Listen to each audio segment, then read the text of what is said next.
by sundown. I'm glad that chore's over. I don't know. There's worse things than a 15-day cattle drive. What? 16-day cattle drive. You gotta admit, you do get to thinking and feeling sort of like a steer, don't you? I'm glad you finally admitted it. Well, here's where I'll leave you fellers. What? Oh, now, tell me you're going to go over and see that Bessie Sue before you even get home. I promised Mr. Hightower I was going to come by there and take a look at that new bull of his. I just hope you don't get the two of them mixed up. No, he couldn't do that. Bessie Sue's the one with the blue eyes. Just because the gal's a nice arm load. Nice armful. There aren't 6 men in the territory with that long a reach. Well, you tell Paul I'll be home later anyhow, you hear? Right. Good luck. Oh, you know, it's going to be good to get home and get some rest. Yeah, I almost forgot what soft bed and good food are like. Let's go.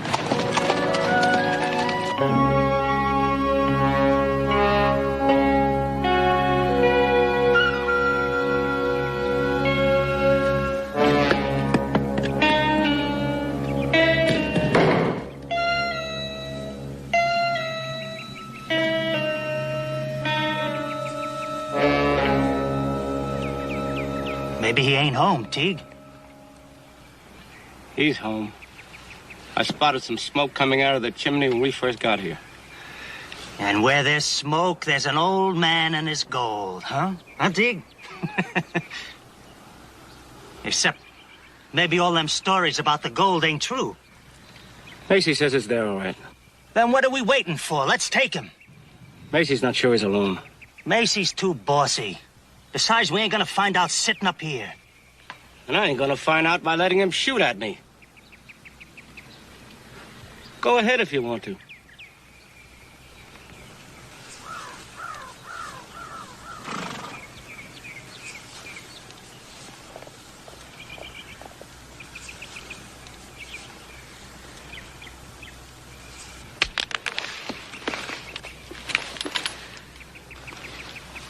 Macy wants to talk to somebody.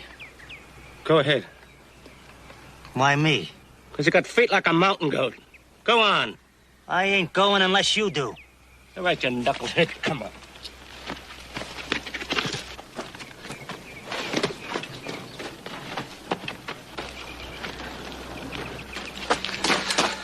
What's up, Macy? Look down yonder.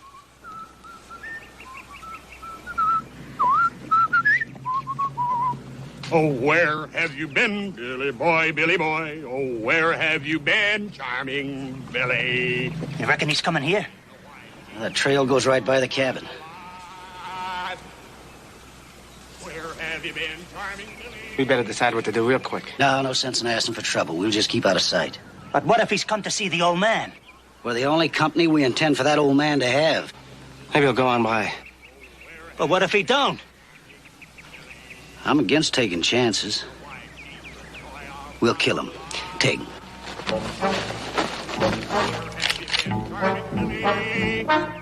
Well, the gin by gin, Billy boy, Billy boy.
Thanks a lot, mister. I'm much obliged. What for?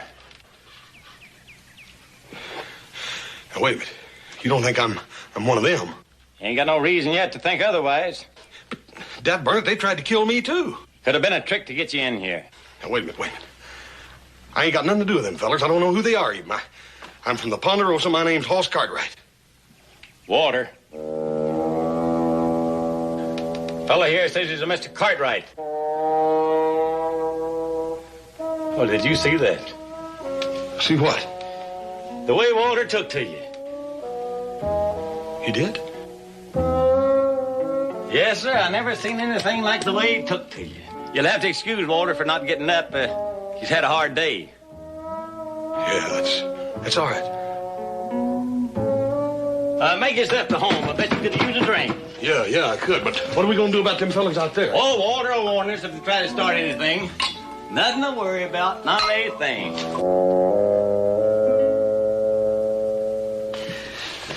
You had a clear shot at him and you missed. I didn't see neither one of you hitting him when you had the chance. Wasn't much chance, the way that old man had us pinned down. I thought you said he was a prospector. He is. Sure knows how to handle a gun. Well, ain't gonna do no good to sit here and fret about it.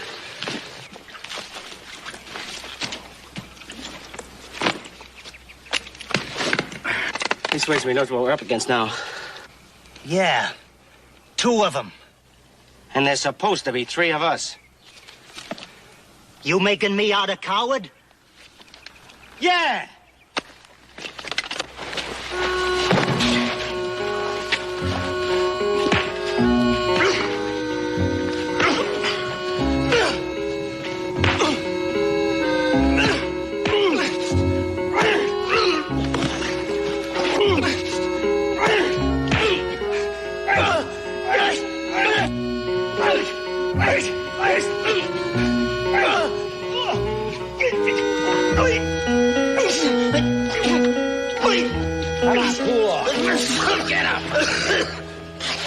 What are you two trying to do?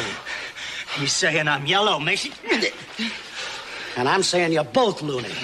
This ain't no concern of yours, Macy. Now, you listen to me. You two want to kill each other, I ain't about to stop it. All I'm asking is you wait till we lift that gold from the old man. Or maybe you 2 knuckleheads don't want that gold. I can wait. How'd I know he'll keep his word? Because he's just as greedy as you are. Not often I get to share my whiskey. Walter don't drink. You don't like the taste of whiskey, huh? Oh, he don't mind the taste. It just seems it don't do much for him. It makes him sleepy.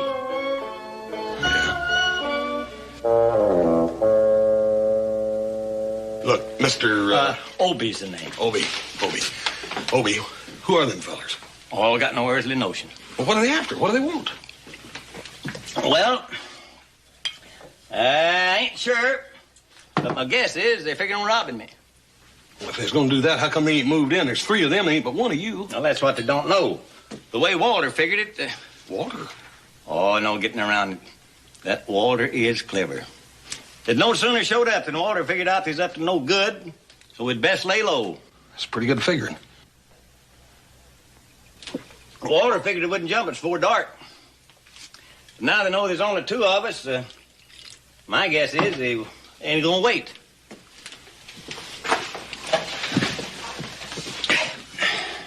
Dad, burn it. Bessie Sue ain't gonna never believe this.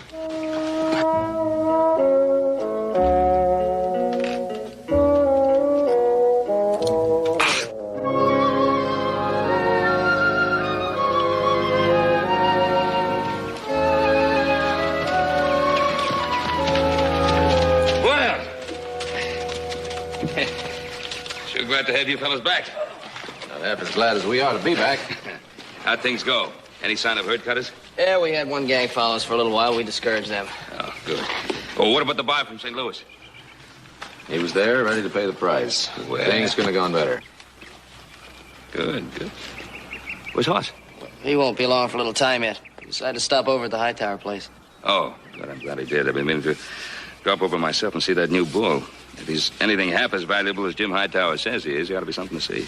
Yeah, well, I don't think the bull was the reason. I think Hoss is just trying to get a little better look at that Bessie Sue. Huh? What about it?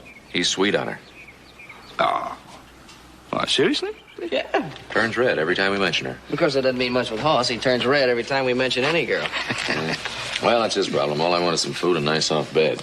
Yeah, wait a minute. Look, we got a lot of things to do, and that's why I'm very glad to see you back. There's that fence to be fixed in the north pasture.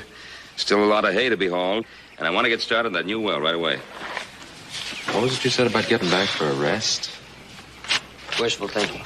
Oh, not at all. Why? Supper will be ready in a couple of minutes. Then you won't have a thing to do till sunup. Oh.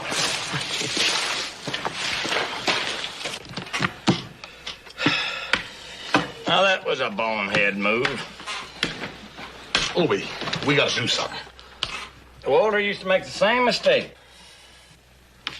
Walter play checkers? Oh, not very good. I could beat him a lot more than I do, but I don't want to hurt his feelings. Look, Obi, we can't just sit here. Go ahead, it's your move.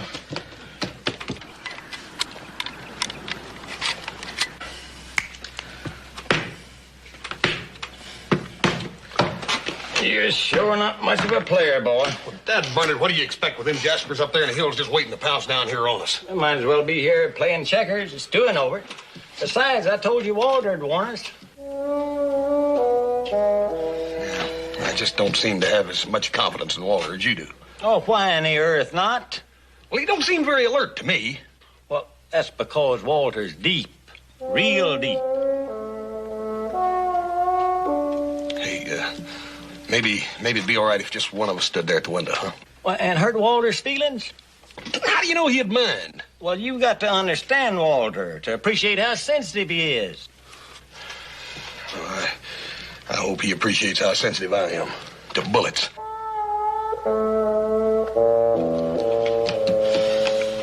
Your move. You ready? Yeah. Let's go get him.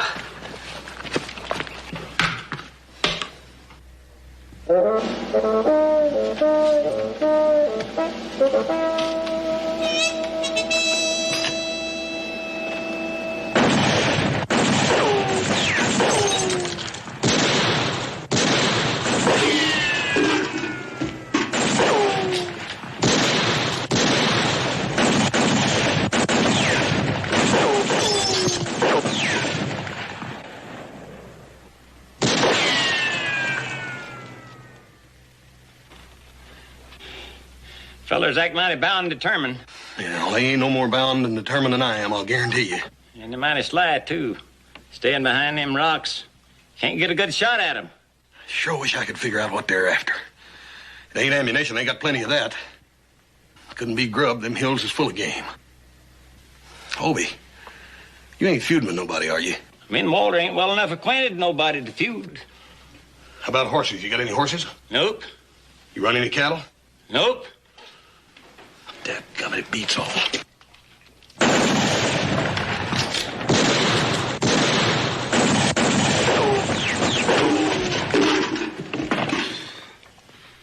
It must be about supper time. I sure am getting hungry. I've been trying not to think about it.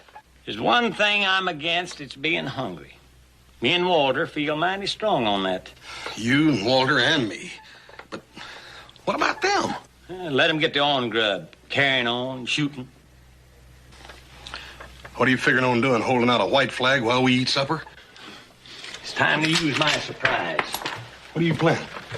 I'm gonna make sure I don't go to glory on an empty stomach. You stay here and shoot steady for a minute.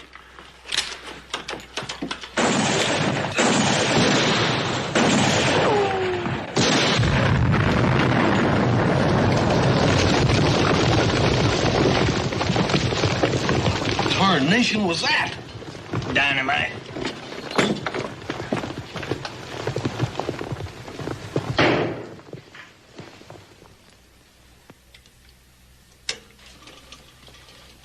Lucky I cooked this morning. Sure am hungry. Dig in, boy. Boy, oh boy. He sure do look good.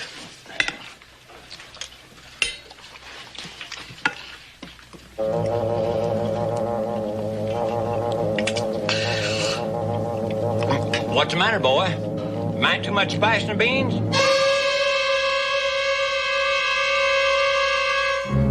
Here. Take some bread.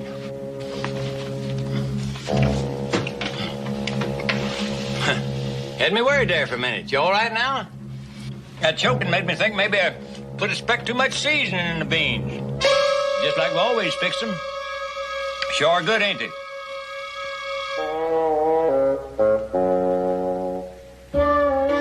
Men, Walter likes some flavorsome. Be careful, that coffee, it may be hot.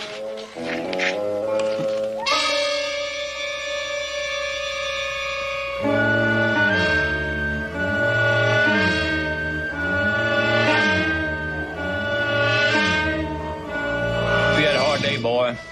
Don't you worry, you'll get your appetite back. You got to eat, boy. You need your strength.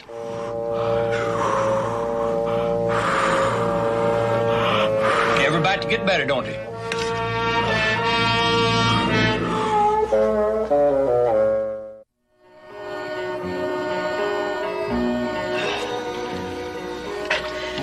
I went through the whole Mexican War, and I never got hurt like this. When I get through with them two fellas, they're gonna wish they'd killed me outright. My head feels like one of them rocks with a bad crack in it. Hurry up with the grub. Well, you'll wait or you'll eat it raw. Don't you two ever stop jawing at each other? Well, what does he expect me to do? Magic? It don't take magic to rustle up little grub. How'd you like a little poison in yours? Believe me, in your cooking it wouldn't taste no different. Oh, quit low-rating him. Oh, let him... I said shut up! I reckon it's done.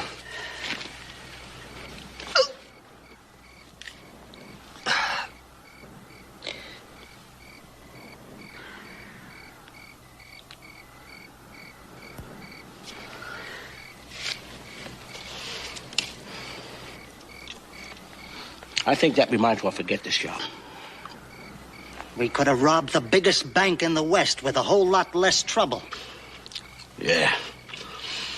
But I don't like quitting on it. I don't need it. I sure ain't eager for any more surprises like that rock shower we had. Hey, you don't suppose he's got any more of that dynamite buried around here, do you? I don't know. And right now, I don't feel too anxious to find out. Ain't that the truth? Old Coot, that loony ain't likely to have much gold anyways. We're not only going to get that gold, we're going to pay him back for these bruises they gave us. I'll take the first watch. See if they don't slip out in the dark.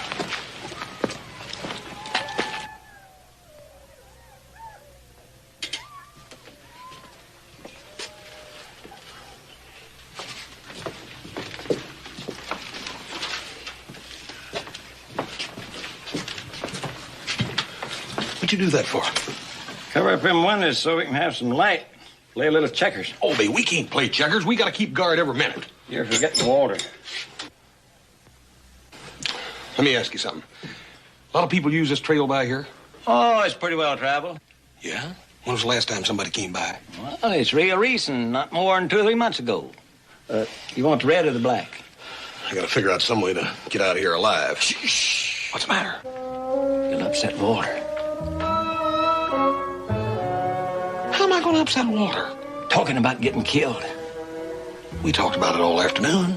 I know, but Walter figured you're joking. You keep on talking about it and he'll think you're serious. I am serious. What's all the big secret? What does Walter think all that shooting was about, anyhow? Well, he figures we're about to get robbed. They gotta kill us to rob us, ain't they? Shh. What's the matter now? I told you talking about killing upsets Walter. Well, he can't hear me. I know, but he reads lips.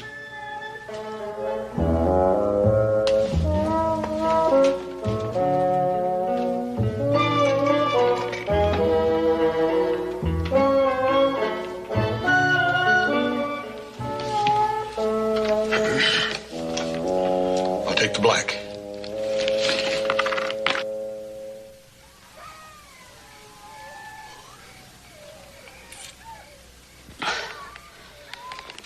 I don't see no sense in waiting around here till morning.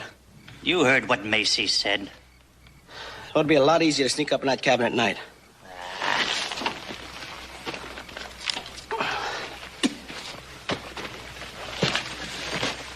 What are you gonna do? I'm gonna go down there and take a little closer look. I don't trust you. I'll go with you.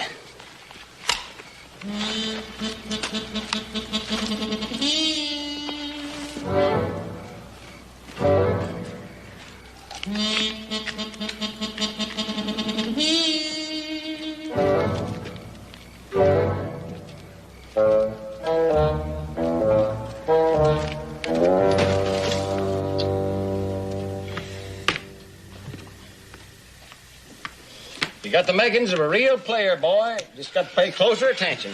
How am I supposed to pay attention when I'm worried sick? I never saw a young boy fret so.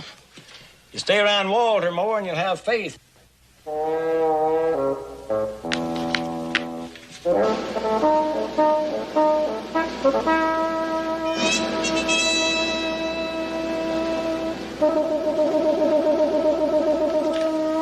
Walter's got a little plan.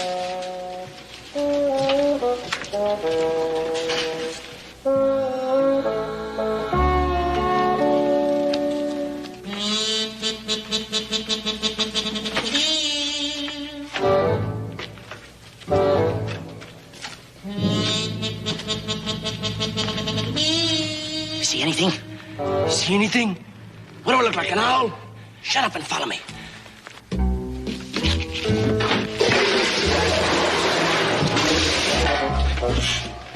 Hey, what was that? Wild animal trap. Thought Walter's clear out of his head when he wanted to build that.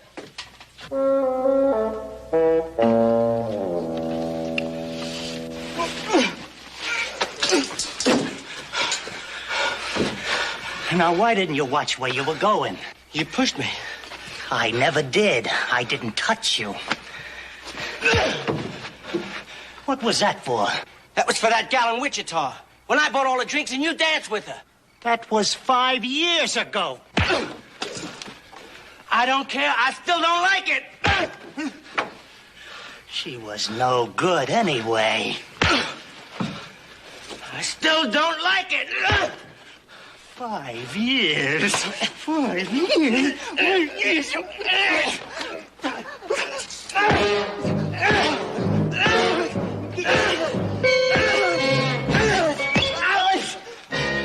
How many times I gotta tell you lunkheads this robbery is serious business?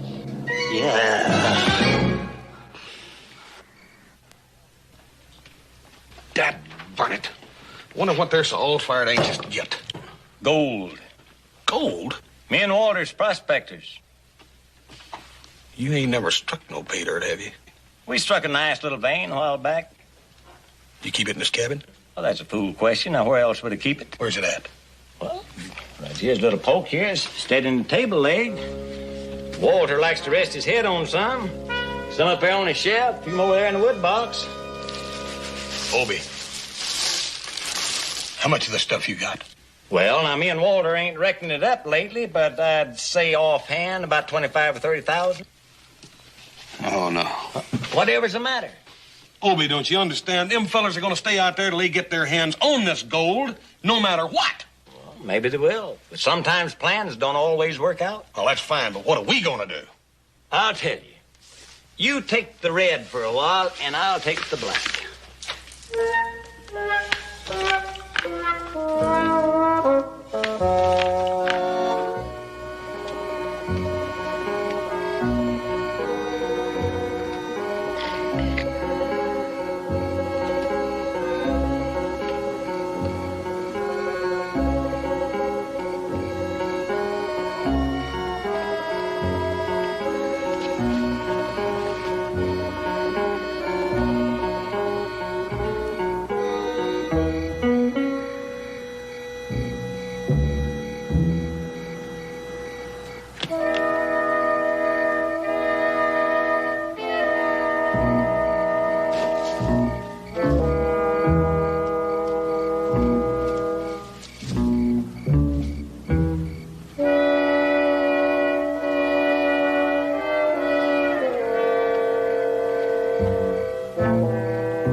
Wake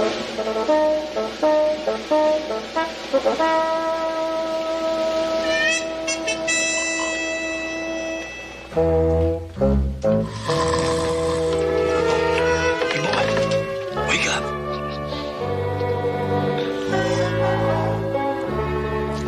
Wake up. No. Obie, what's the matter? Walter woke me. There's somebody right outside.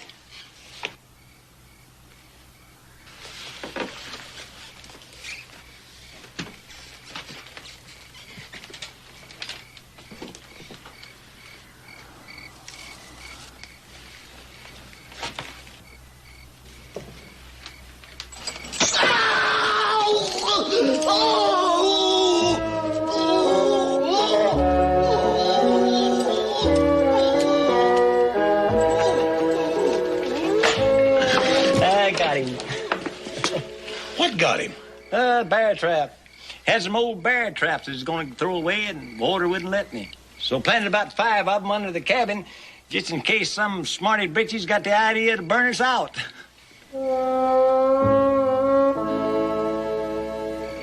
Walter thought of that? Yeah. Ain't he a caution?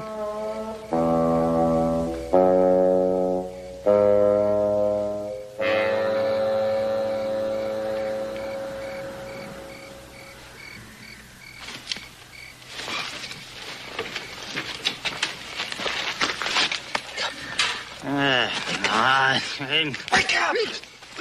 Macy's gone. What do you mean, gone? He ain't here, stupid. Bet he figured out how to get that gold himself. His horse and things are still here. Of course. Macy's smart. He thinks that's gonna stop us from following him. Oh, he does he? Well, he ain't gonna get away with it. Let's go. Go ahead, you first. No. You first. No, I ain't gonna argue with you. And I ain't gonna have you following me in the dark with a rifle pointing at my back. What are you?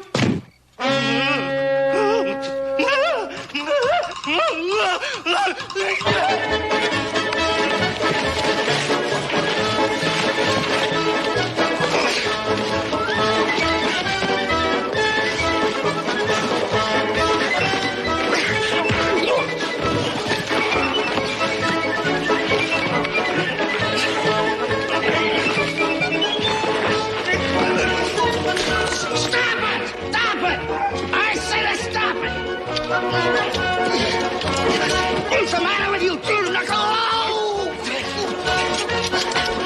Cut it now. Can I leave you two bird brains alone for a minute? Get this bear trap off of me. Mason, we thought you were off on us. Yeah, we figured you was taking the old man's gold for yourself. So you gotta get sore at me and decide to fight yourself. No, it's just that Willard here didn't have the brains enough to understand something. I ain't got no brains. It's you that could not smother Get chicken. it out, will ya?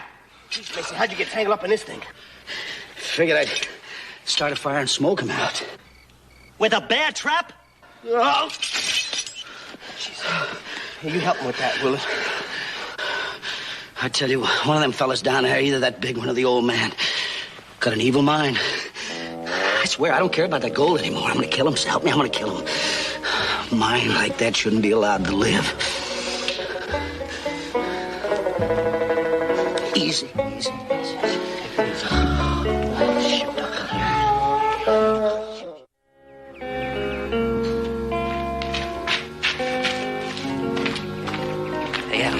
Boss didn't come home last night? Yeah, I looked in his room. Well, Pa's gonna have his high when he finds out he didn't spend the night in the house. Well, maybe if we don't tell him, he won't find out. Yeah, we better get over to Hightower's place and get him back here quick. Must be some bull, huh? I think we better take a closer look at Bessie Sue. You take a closer look. I can tell she's a girl from way over here just by the way she wears her clothes. Oh, very good. Well, good morning, gentlemen. How's everybody this morning? Fine, Pa. Good. Say, do you know Hoss didn't sleep here last night? Well, how do you know that? Well, I walked into his room, and the bed hadn't been slept in. Well, that must be it, then. Yeah, we were thinking about riding over to the Hightowers and check on him. Good. Now, I know he has a good reason for not coming in last night, but still, mightn't do any harm to check. I'm riding into town. Why don't you meet me there after you do? Oh, and Give my very best regards to Jim and to Bessie Sue.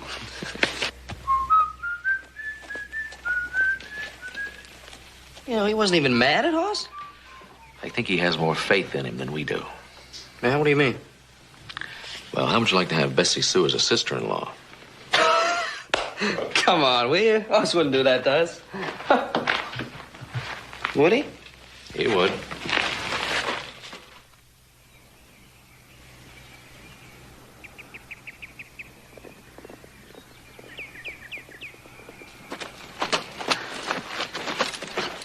What do you think you're doing? I was just gonna shoot him in the eye. Yeah? Which one? The left one.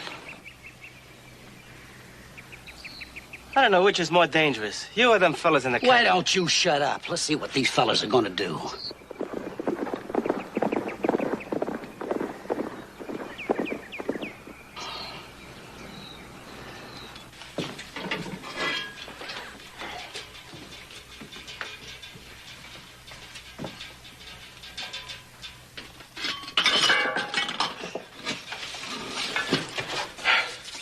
Must have dropped off. He's sleeping real sound. How long's it been daylight? Oh, quite a spell. Obie, you should have woke me up. Well, you plumb tuckered out. Yeah, but it ain't fair for you to have to do all the watching. Me and Walter's proud to do it. In fact, Walter's got a high opinion of the way you've been handling this ruckus.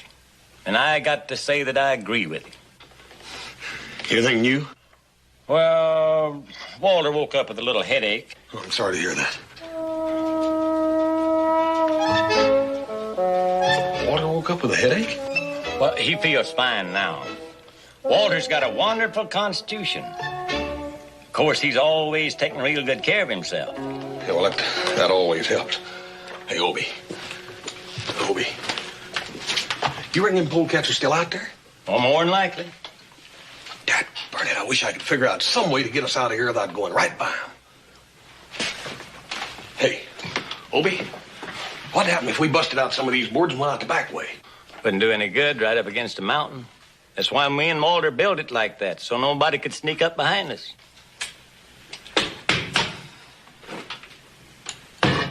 Hey, what about a tunnel? What if we dug a tunnel? Ground's like rock. Come to think of it, it's pretty near all rock. Dad, Burnett, Obie, we gotta do something. Well, I don't know what it might be. But there's no use to worry now. You can see Walter ain't worrying. He's playing.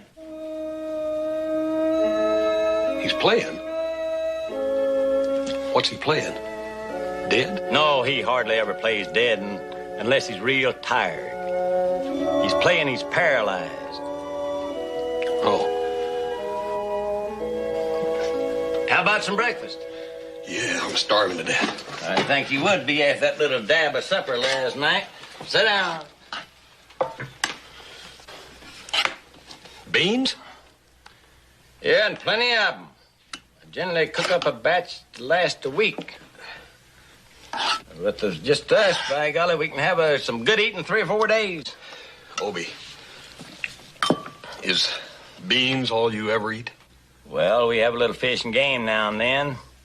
But me and Walter figure as long as we don't have to answer to nobody for what we eat, we might as well have what we like. Yeah, I can't argue that.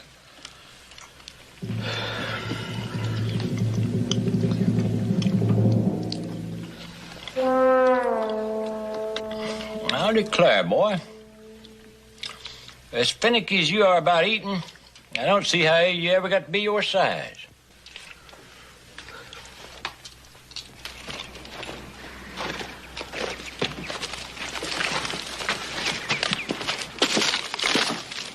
Now, what'd you do that for? We don't need a fire.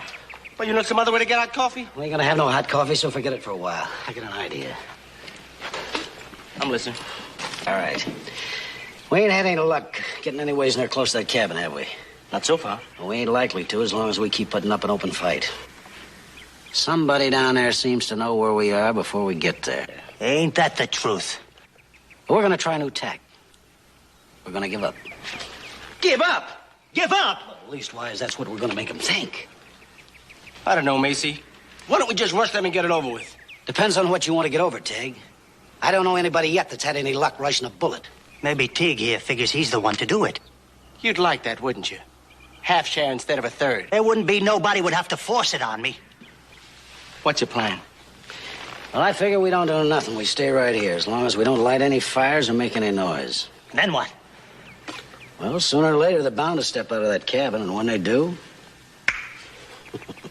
Yeah. It'll be as easy as picking off buffalo. Huh? Okay, Macy. On one condition. What? You and me do the shooting. All right.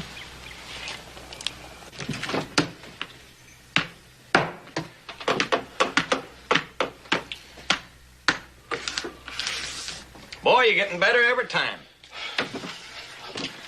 God burn it. See anything? Not a thing. I can't figure it, Obie. I never figured them to give up, and I ain't seen a fire or nothing out there all morning. Well, they ain't giving up. Well, how come they ain't shot at us? Well, like I said, Walter figured. Ain't you ever known Walter to be wrong? Well, not that I recollect offhand. If he's so dang good at figuring, how come he ain't figured out some way to get us out of here? Well, Walter don't claim to know everything. Wouldn't be in this jam in the first place if you and Walter if you'd put that money in the bank where it belongs. Well, you could be right about that. It's your move. Obie, how can you just sit there doing nothing? Doing nothing. I'm doing two things. I'm keeping my mind on this game and keeping it off of everything else. The least we can do is get ready for the attack when it does come. Let's get the rest of the ammunition out. What ammunition? The rest of the ammunition. Let's get it all out. It is all out. All out? You mean there ain't no more? Well, we didn't figure we needed any more. Me and Walter don't hold to violence. No, sir. There's a lot to be said against it. It's your move, son.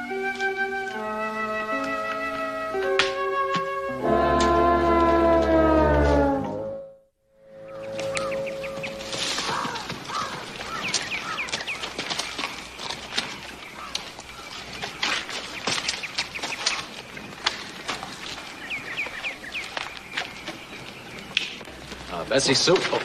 Oh, howdy, boys. Good to see you. Howdy, Bessie. Boy, that looks like a pretty heavy timber. On this little bitty thing, and toss them around all day long.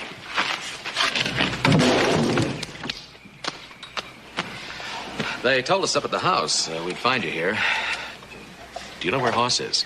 That's what I'd like to know. He wasn't at your place last night? Well, I ain't seen hide nor hair of him, and we were supposed to make plans for the dance Saturday night. I've got a good mind to go with somebody else. Serve him right. I'm taking Jenny. Mary Ann. I understand, boys. That's the trouble with being so popular. The timid ones never speak up for fear you're already spoke for. Yes, that's true. Did you say Hoss was coming to see me last night? Well, we don't know. Was it either you or the bull? The what? What he means to say is that Hoss is the shy one. You don't suppose that big moose could be double-dealing me with that little old Cindy Larson in town? No. Oh, not that little old thing. Oh, of course not. But we got to keep looking for him, so we'll see you later. You tell Hoss when you see him that I'm expecting him to take me to the dance. And if he don't show up on time, I'm going to skin him with a dull knife. Yes, ma'am. We'll tell him. Well, see you at the dance.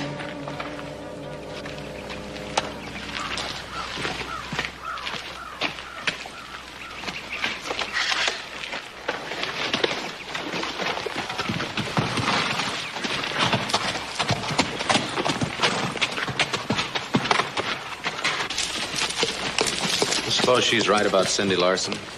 Cindy ain't half the girl Bessie Sue is. Now, what girl is? Listen, we got to stop in town to see Pa anyway. Why don't we check by Cindy and ask if she's seen him? If she has, and Bessie Sue finds out about it, Hoss ain't gonna be in shape to dance for a month. How about a drink? No, thanks. Might pass the time a little. Don't make it help much. Can't hurt. Opposed to whiskey of a morning? No, it ain't that. Does your wife object to drinking? I ain't got a wife. You ain't feeling up to snuff, are you?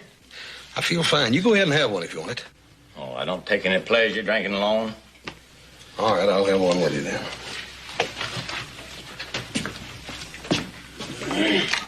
Of course, there's ways to fool a wife. I knew a fellow once. He was a regular devil. Drank hard liquor every day. Was always careful to chew on a clove.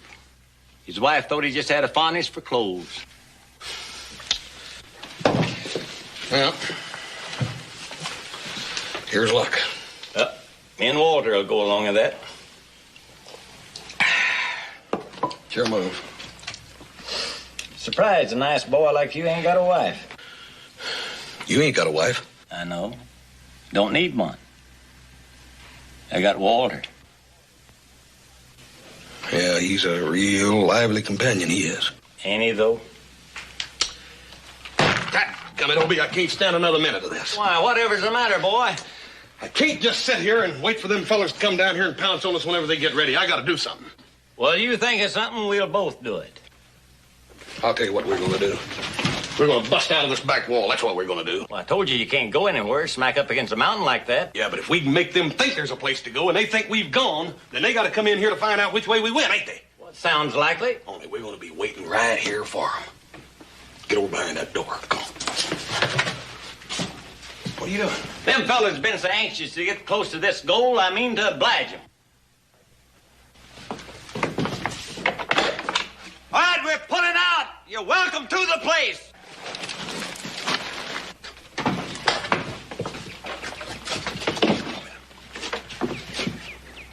What do you reckon that meant?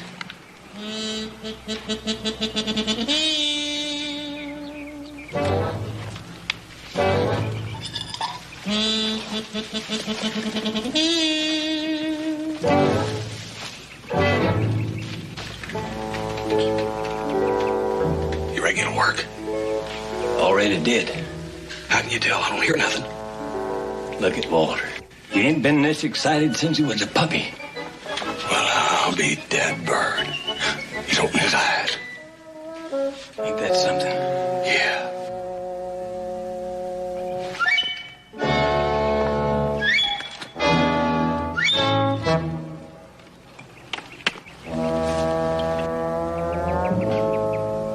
The door's wide open. They're gone. Gone? Where could they go? This is mining country. That shack could have been built over an old tunnel. Yeah, it could also be some kind of a trap again. Don't you forget, one of them fellas in there's got a real evil mind. What if he has? I'm getting tired of sitting around here. What are we gonna do? Yeah. What are we gonna do? All right. It's against my better judgment, but let's go take a chance.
Ginger, ain't had so much fun in 30 years. Looks like Walter enjoyed it, too. Yeah? Look at him. Nerves of steel, ain't he?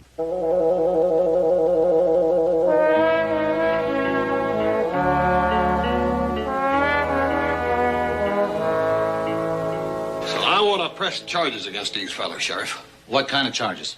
Robbery. Robbery? What'd they steal? They stole Obie's gold, that's what.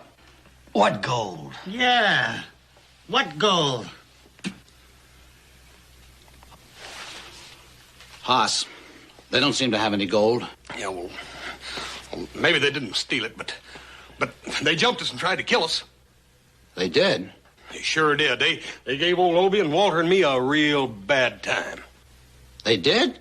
Oh, Sheriff, you got eyes. Now, I ask you, who do you figure tried to kill who?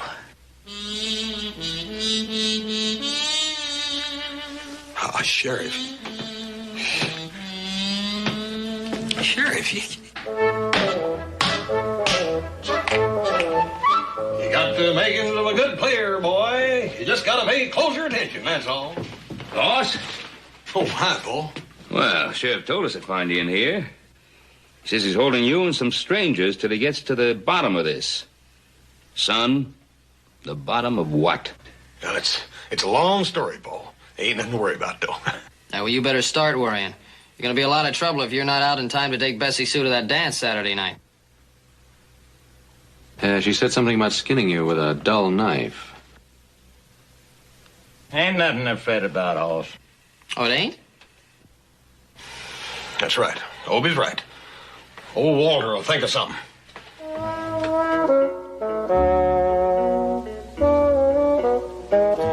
Walter?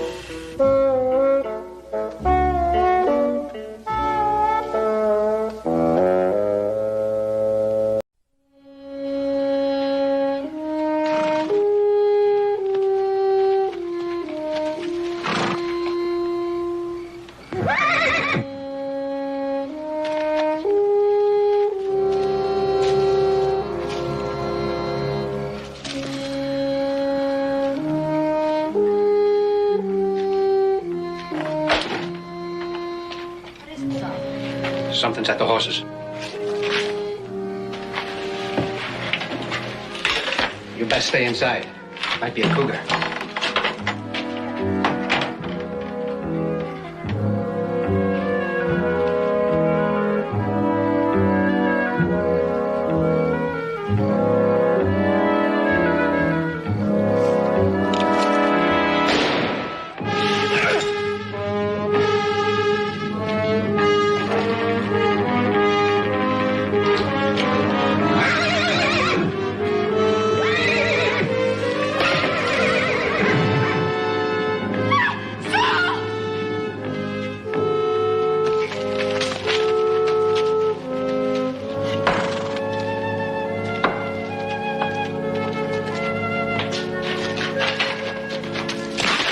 What's the matter, Ma?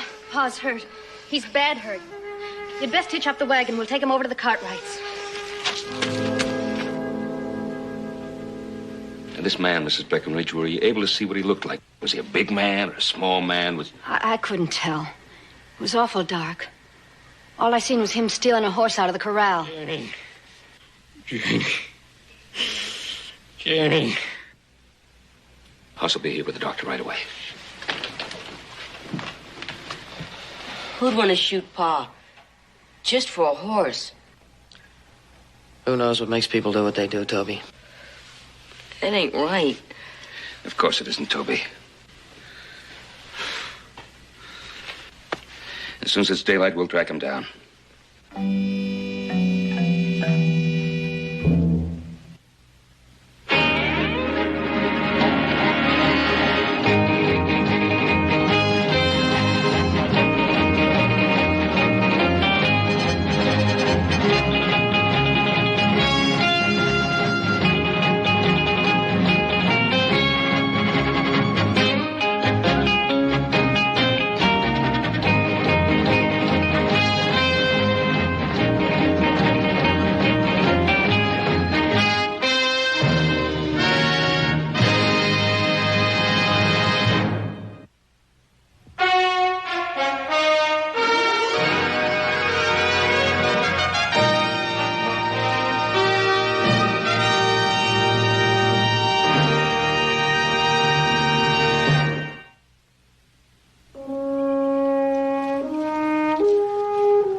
Howdy, Judd.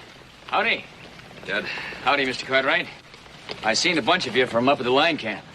It looked like you was hunting something. Some horse thief broke into the Breckenridge place last night, Judd. Shot Saul Breckenridge. He died a little while ago.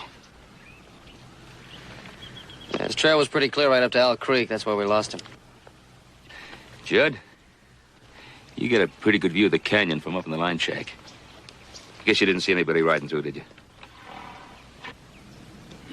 Just a bunch of you. You know what I think? I think this horse thief's going to be running scared. He ain't going to be hanging around for nobody to catch up with him. I figure he'll keep moving. Maybe you're right. Adam should have got word to the sheriff by now. We better be heading back. When are you due in from riding the line? Tomorrow night? Tell Amelia I'll be home in time for supper. Unless I get way off someplace chasing strays. Yeah, all right. Keep your eye peeled for any sign of a trail or sign of a camp. And if you come across a stranger who can't account for himself, you bring him in.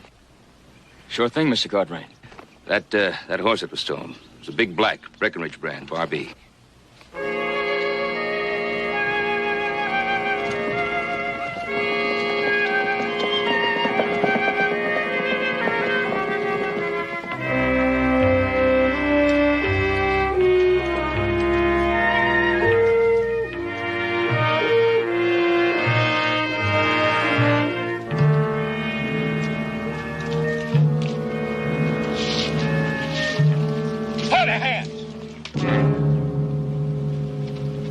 Get off your horse.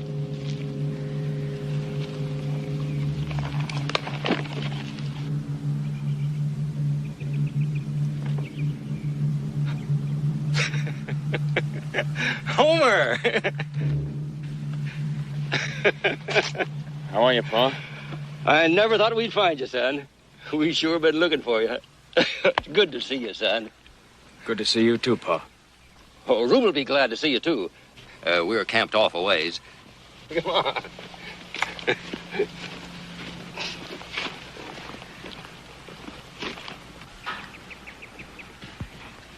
Rube!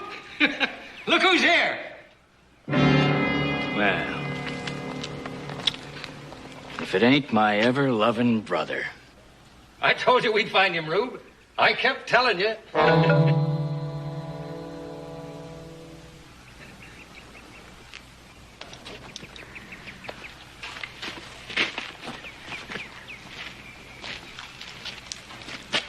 Where'd you get that horse? Now, Homer, Rube had to have a horse. His own plum found it out. He killed a man to get it.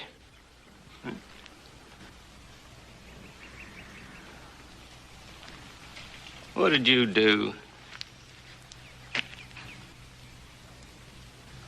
Now, didn't I tell you and tell you not to stir up that kind of trouble?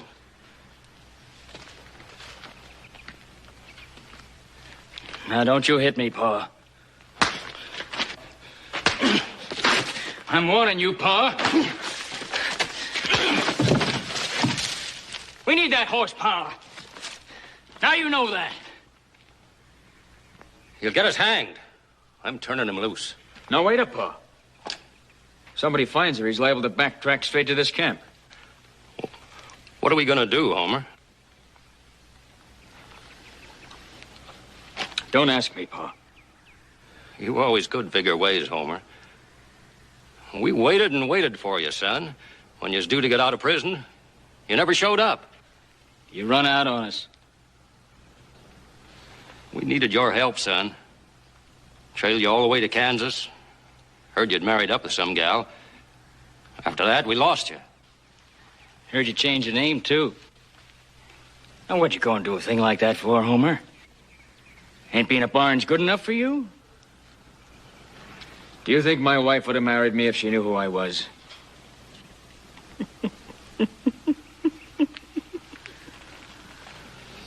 You hear that, Pa?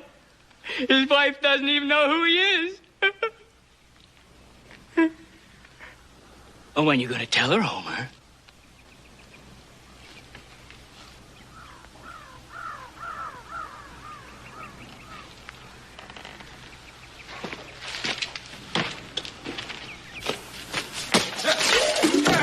Here now! Hold on there! Well, that's all the food we got in the world. Oh, what did you go and do that for? There's a posse out looking for Rube. All they need to do is to see the smoke.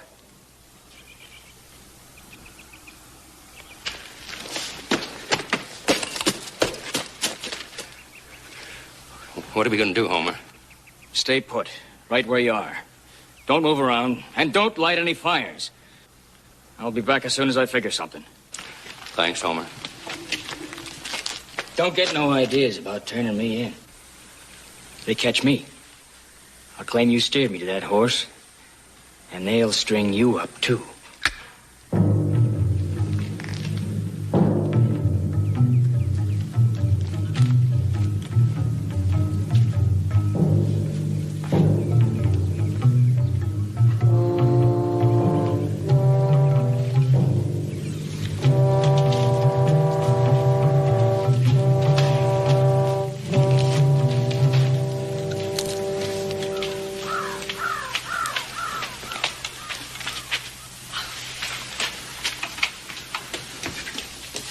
John, I didn't expect you so soon. I had to get some supplies. I've got to go right out again after supper. Oh, Judd, why? You've been out on the line 2 days. Mr. Cartwright wants me to keep an eye out for the man who killed Saul Breckenridge. Judd, that man's a murderer. Suppose you do find him. I don't like the idea of you being out there alone. I can take care of myself. Of course you can. It's just that... Well, if anything happened, I don't know what I'd do. Don't you worry, Amelia. I'm going to be all right.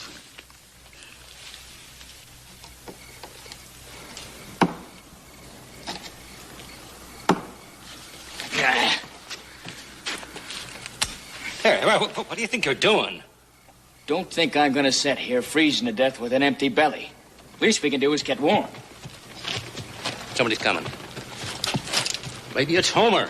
What if it ain't?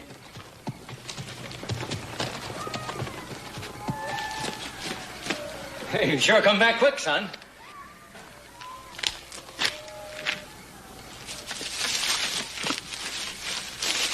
I brought you some grub, Pa. All I can spare. Thanks, son. We're sure hungry. And after we eat it, what are we going to do then?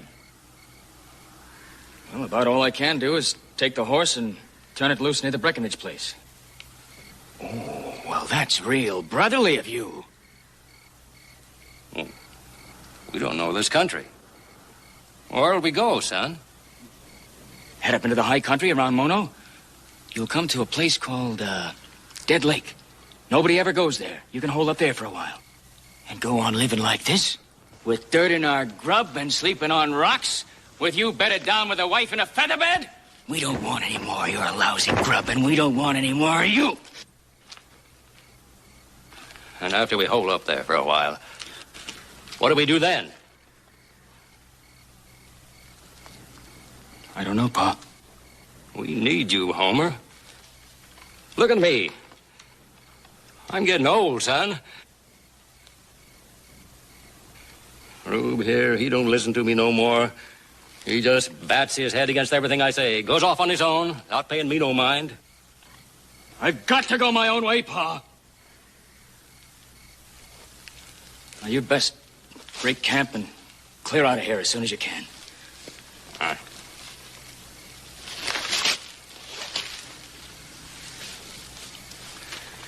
So long, Pa. Rube, stay out of this, Pa. Don't you see what he's doing? He's saving his own neck. Sending us up in the hills with nothing but a pinch of grub. How long do you think we're gonna last with no money and a couple of broken-down horses? That's the truth.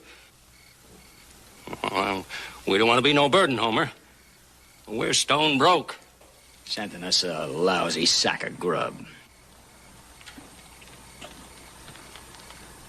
Amelia and me got a little money saved up toward buying a place of our own. How much? Oh, I don't know. She keeps it in a bowl. Maybe $150? That'd get us a far piece away from you, Homer. You think it's worth it?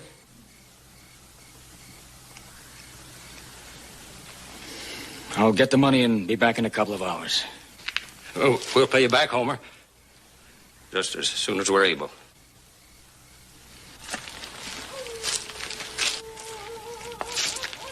Hold on. How do we know for sure you'll come back?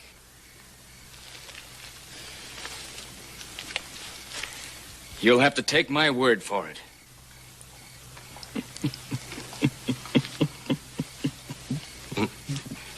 You got something figured, Rube?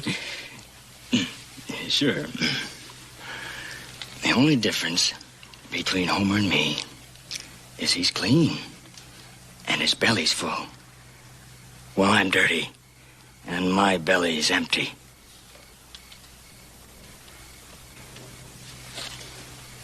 Say we'll fix one. And the other don't show. You couldn't get away with it. You don't think so?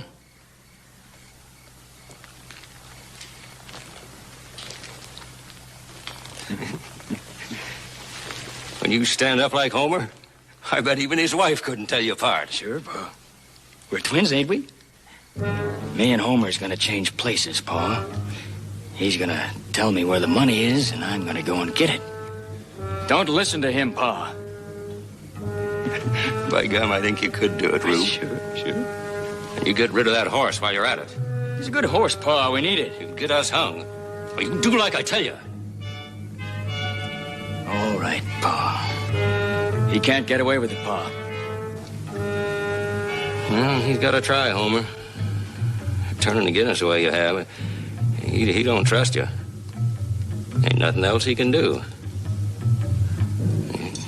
You get out of them clothes, son.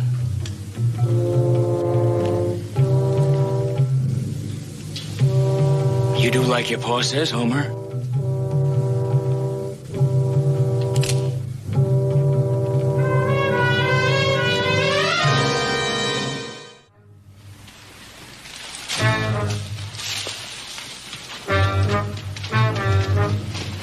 Howdy, Judd.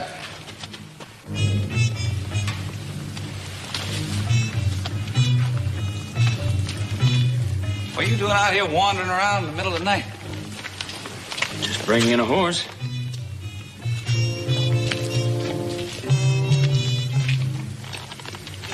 It's Breckenridge's horse. Where'd you find it? Found him stray up in the hills. A man killed Saul Breckenridge stealing that horse. Yeah, I'm sorry. I heard about that. You find any trace the man stole it? No, just the horse wandering around. Well, there ought to be some tracks up there we can follow. Mind taking us back up? Sheriff, it's been a long, hard day. I'm tired, I'm hungry. I'd like to go home. Judd, a man's been murdered. Now we gotta do whatever we can to find out who killed him. Well, it seems to me that that's your problem, Deputy. Are you refusing to take me back up where you found that horse? Deputy, I'm plumb tuckered out. I'd like to go home. I'm asking you one more time. Are you refusing? Yes. Then you better come on back into town with us. Now, wait a minute, Deputy. You got no right to... This gives me the right. Stop your arguing and come along. I guess I got no choice. You made your choice.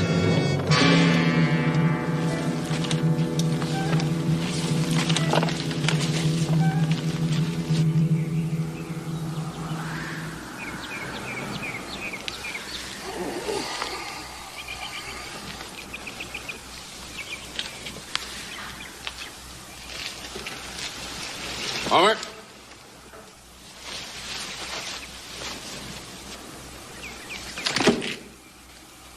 Where was you going, Homer?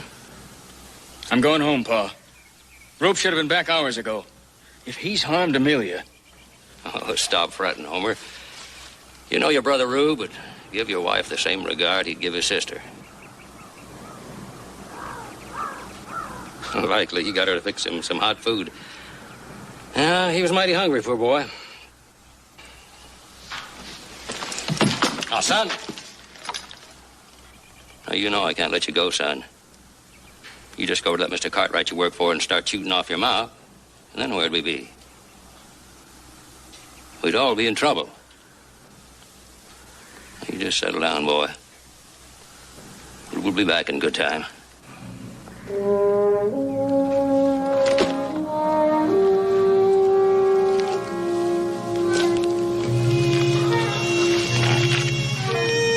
I'm sorry, son.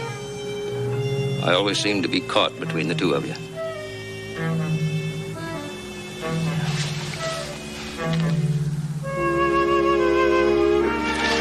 Mr. Cartwright. What is it, Toby? What are you so excited about? They caught the man who killed my pa. Hold on. The sheriff's got him locked up in Toby, jail. whoa, now wait a minute. Take a deep breath and start all over again. They got the man who killed my pa. They caught him? Yeah, Mr. Cartwright. They found him with pa's horse. Good. It's Judd Lawley. Judd? It can't be. He just got in from riding line last night. They said it was him, all right. We better get in town and see the sheriff right away. Yeah, we better do that. Listen, I want to stop off at Amelia's place on the way, see if she knows anything. All right, I'll meet you there. Toby, you better get along home now. Your mom must be needing you. What about Judd Lawley, Mr. Cartwright? What will happen to him? He'll be all right. Now, there must be some mistake. Now, get along home. Come on. Hey.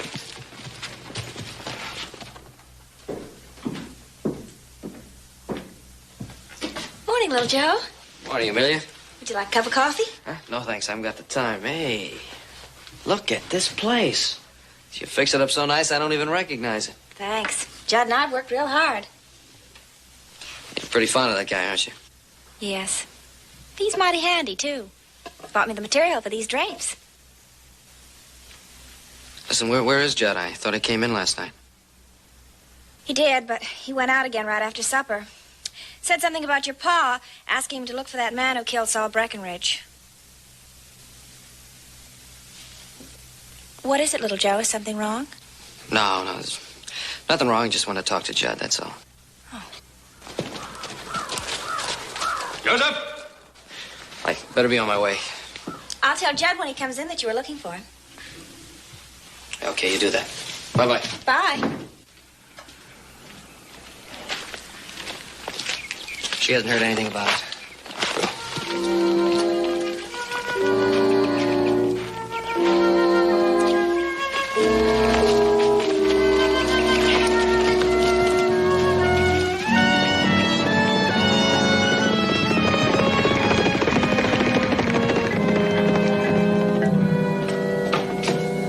Clem, this is what you hold from Judd. I was just about to send you a message, Ben. We found him with the Breckenridge horse last night. Well, what's wrong with that? I told him to keep an eye out for that horse. The boy acted sort of peculiar. Oh, what's peculiar? What do you mean peculiar? I wanted him to take me back up there where he found the horse, and he refused. Why did he refuse? Well, he said he was tired. Wanted to go home. Doesn't sound like Judd. Another thing, he won't answer one question. Just sits there. Mind if we talk to him? Oh, go ahead. You're his boss. Maybe you can get something out of him. I sure can't. Judd? Now, look. You work at the Cartwright Rancher, don't you? Why did you send for us if you needed help? Well, the deputy was giving me a hard time. Why did you take him to where you found the horse? Well, it was late. I was tired. Come on, Judd. You should have done what he asked anyway. That's not like you. Well, what do you think I should have done? Stayed up in them hills all night? Now, wait a minute. There's no need for anybody to get huffy. Clem, what would it take to get this young fella out of here? Just some civil answers to some questions, that's all. Like where he came from before he went to work for you. There's no harm in that, is there? Well, I've been around. You know, what's gotten into you, Judd? You know you were working in Larkspur, Kansas when you married Amelia. Now answer his questions. Sure. I've been a lot of places. Larkspur's fine with me. You mind if I wire him for some information? Well, what's the point in that? A man's dead. I plan to do everything I can to find out who killed him. Judd's one of my top hands, and I've known his wife since she was a little girl. They're planning to buy a ranch of their own. Now, why would he spoil everything by stealing a horse or killing a man? I'm not accusing him, Ben. I just don't like it when a man refuses to answer questions. Makes me think that maybe he's got something to hide.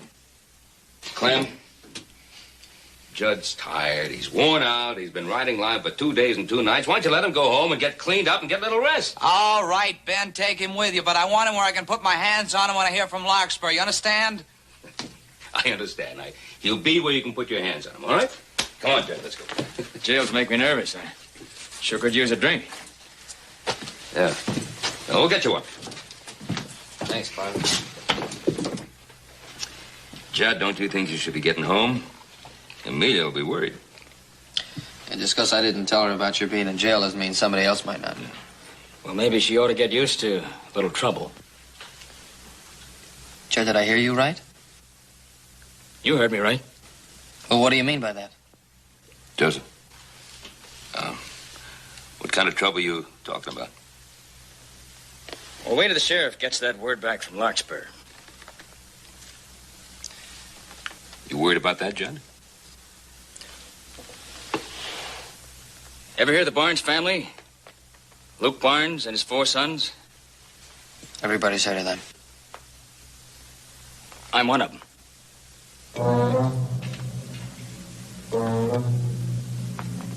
2 of my brothers, Cy and Ed, they were hanged. Me, I spent 4 years in jail for hitting a drunk.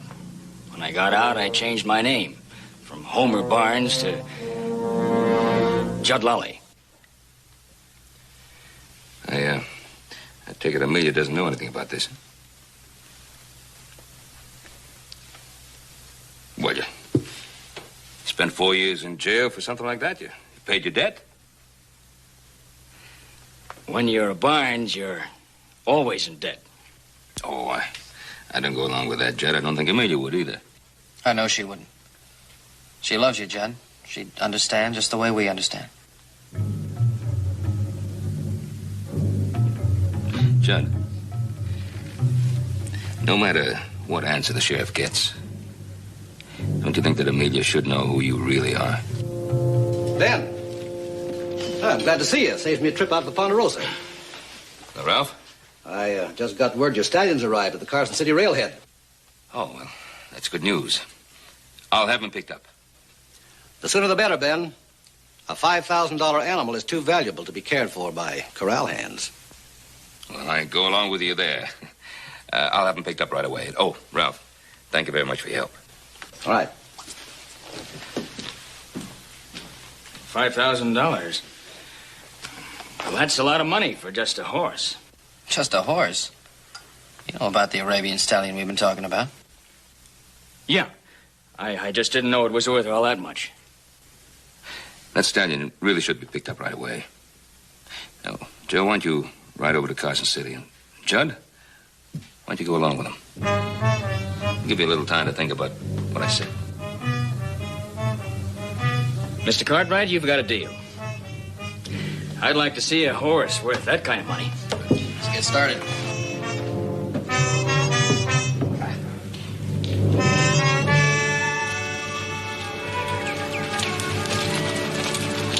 Judd, tell Amelia not to worry about food. Just pack a bedroll. I'll have Hop Sink prepare enough food for both of you. Yeah, and don't take too long saying goodbye to Amelia. I'd like to try to make Carson City by tonight.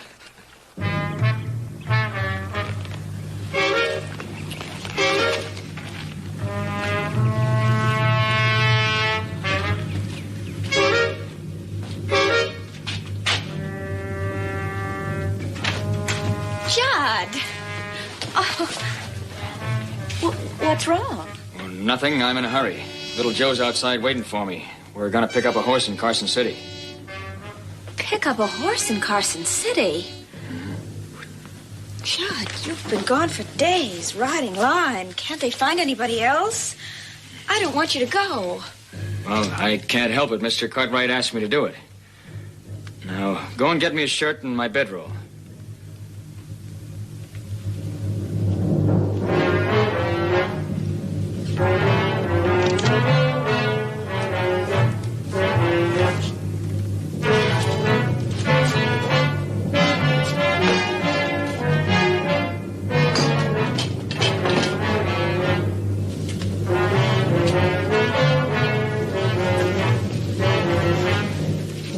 Thanks. I'll be back as soon as I can. Judd! You were going to go without even kissing me.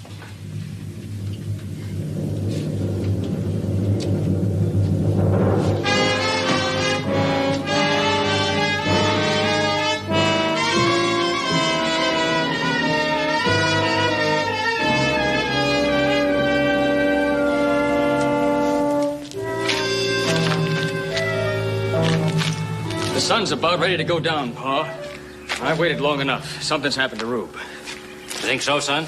Well, he's been gone almost 24 hours. They've either caught him or he's hiding somewhere. I'm going in.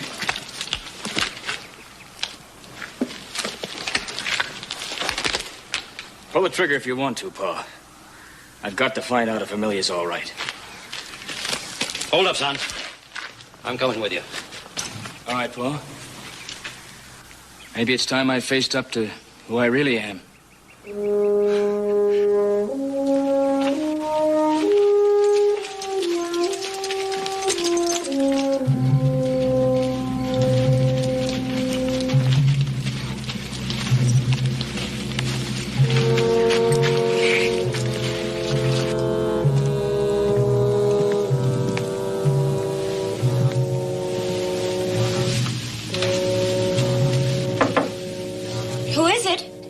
Amelia. Judd? Judd, you scared me. I didn't know who it was. What are you doing back so soon? So soon? Who's that man? Amelia, there's something I should have told you about a long time ago. This is my pa. Your pa? Howdy, daughter. No. Well, that's a mighty pretty little woman you got there, Homer. Homer? Judd, what's he saying? Homer here is ashamed of his paw. So he went and changed his name. Amelia. That's my real name. Homer. Homer Barnes. Barnes? Barnes. But they're... Yeah. Horse thieves, ex-convicts, murderers. No. Daughter, Homer here just makes things sound a whole lot worse than they are. Us Barneses ain't as bad as all that.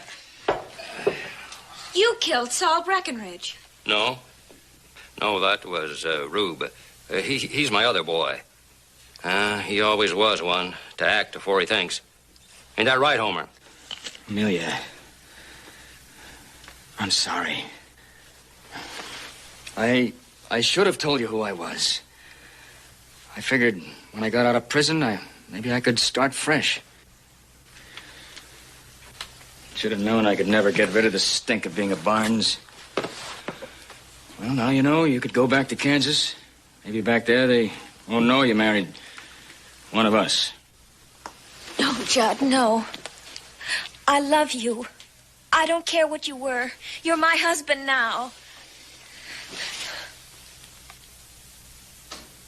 I swear, I never can figure how you and Rube, twins, can be so unlike. Twins? Yes, me and Rube. He took my clothes. He was coming down here last night to get that money we've been saving up. Your twin brother. Then it was him who went to Carson City with little Joe to pick up that horse. You mean that Arabian stallion? That horse is worth a lot of money. Rube's liable to kill little Joe for it. Judd! Homer? Where do you think you're going, Homer?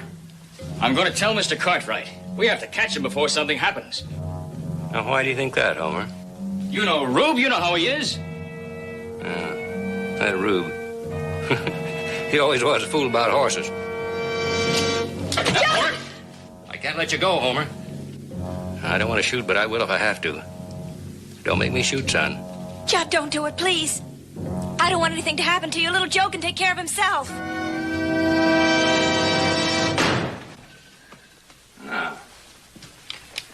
That's better. I was afraid there for a minute I was going to have to hurt you, son. We'll just sit down here and wait for Rube to get back.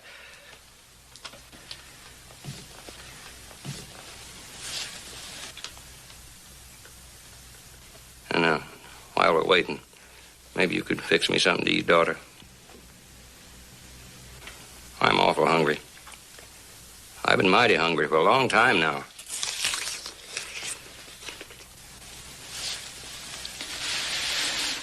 All right, go ahead, Amelia.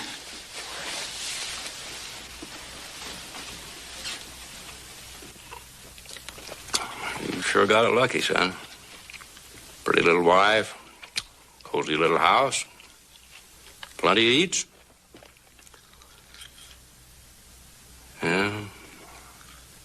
I sure hope nothing spoils it for you.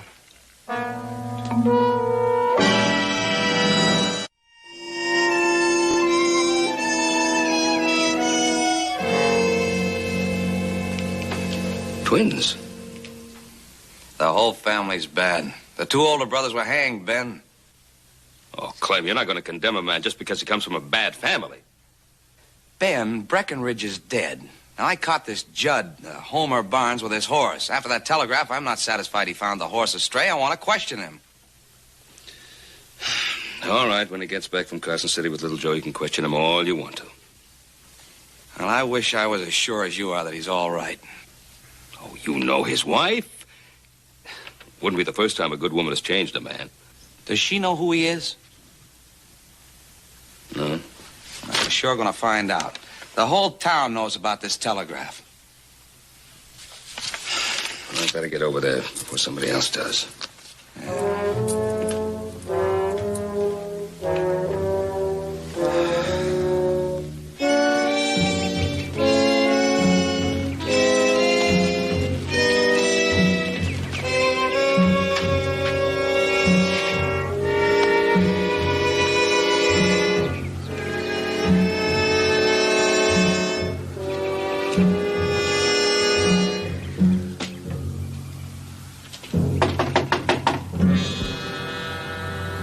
Amelia?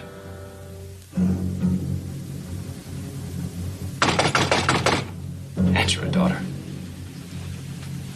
Amelia?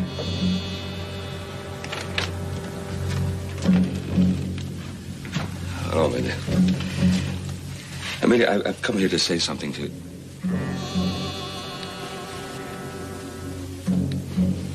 Guess somebody's already been here. What's the matter? Nothing's the matter, Mr. Cartwright. Homer here's just entertaining his paw. Now, you'd oblige me. You'd put that gun on the table.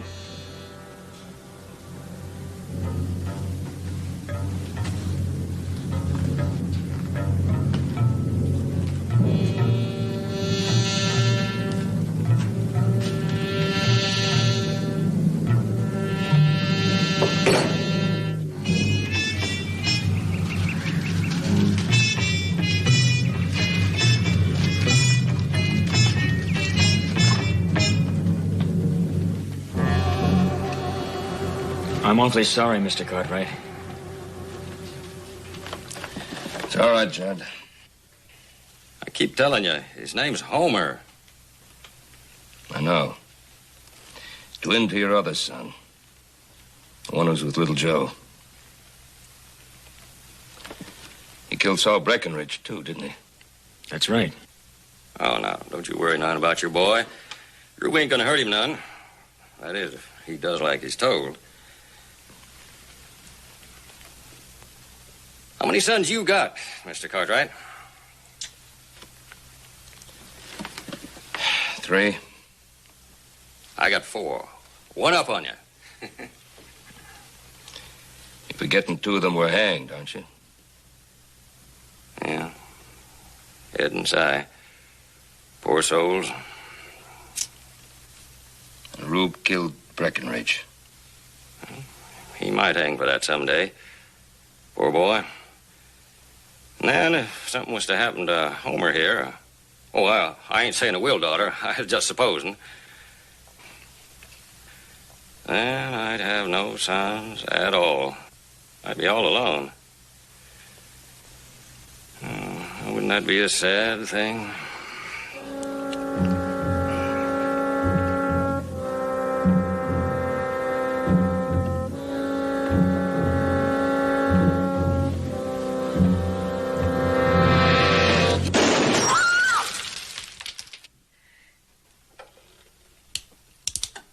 I'm awful glad you wasn't hit. I wouldn't want to grieve your sons, but you should be more careful, Mr. Cartwright. I sure hope your boy don't try nothing like that with Rube. He ain't as kindly as me.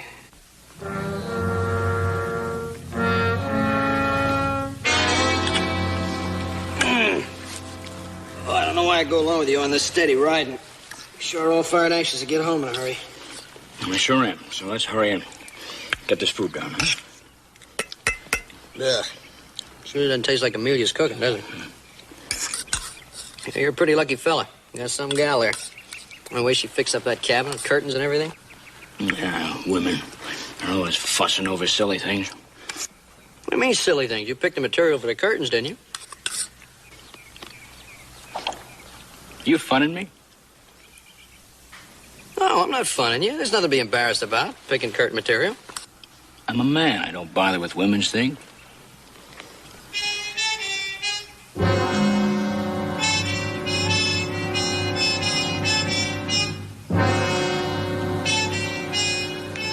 That horse sure can run. I wish it was mine. I'd race him. I'd sure earn me a heap of money. He's a fast horse, all right. Your father doesn't want to race him, though. He's going to use him to breed better line of stock.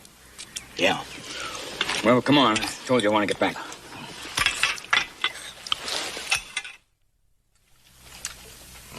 It's mighty fine stew, daughter.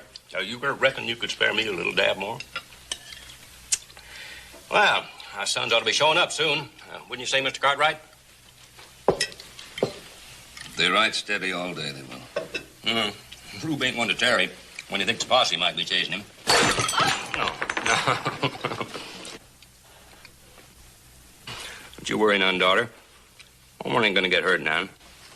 Judd, please be careful. His name's Homer. I want you to forget you ever knew that Judd Lolly. Who is this Judd Lolly? He's an old friend. Well, he's an all right fellow, I guess. But he's dead. Killed one of the Indian wars. There's a young man walking the face of this earth who bears his name. I'd say Judd Lolly was more alive than you'll ever be. I'm saying he's my son. And a Barnes. And Judd Lolly is best forgotten. Forgotten? The only worthwhile thing a man leaves when he dies are his children. What he was lives on in them. When people look at my sons, I want them to remember me well. How are they going to remember you? Man's got a hungry belly. He don't care if he's remembered. That's good. Because when you die, nobody's going to remember you. Homer? He's trying to rile me. The only son you might have been proud of is ashamed to use your name. Now, don't you rile me. Now, I'm telling you to stop riling me.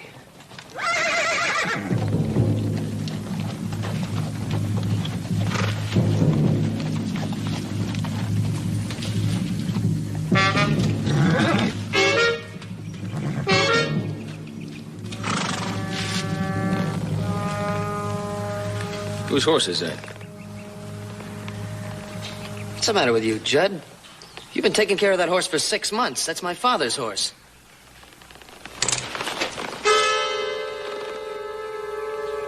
Looks like the sheriff got his telegraph back from Larkspur. Now throw down your gun.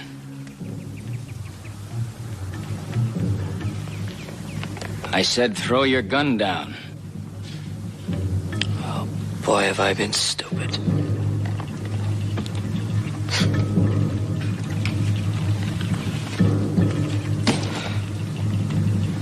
There were just too many things you couldn't remember. You're not Judd Lolly, are you? Now get off the horse.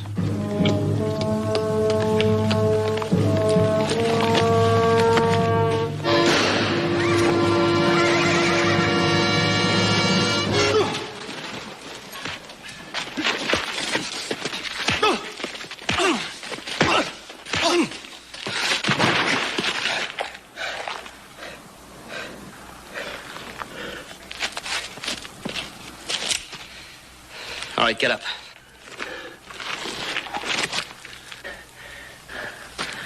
All right, into the house.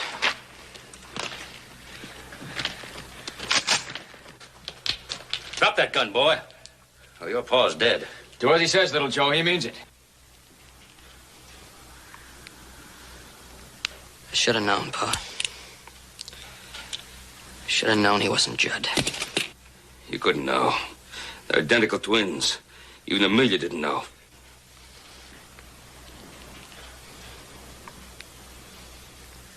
Come along, Homer. We're getting out of here. Did you get the money, Paul? That's what I come back for, to get the money. We need it. You heard him, Homer. Now you tell the woman to fetch it. Go and get the money, Amelia. Judd. Go and get the money. Stay in the house, Amelia, and don't come out no matter what. What do you mean by that? I ain't going with you, Paul. You ain't coming with me. He's either with us or he's against us. He can't have it both ways. No. Rube's wrong, Luke. It's you who can't have it both ways. Now, it's one son or the other. You have to choose. He either comes with us or I kill him. I don't want you blood in your hands again, Rube. I'll take care of Homer. Homer, you come along. I'm staying, Pa. Homer, I don't want you catching me between you and Rube again. Why don't you do it, Homer? But I have to, Pa. I made my choice when I got out of prison.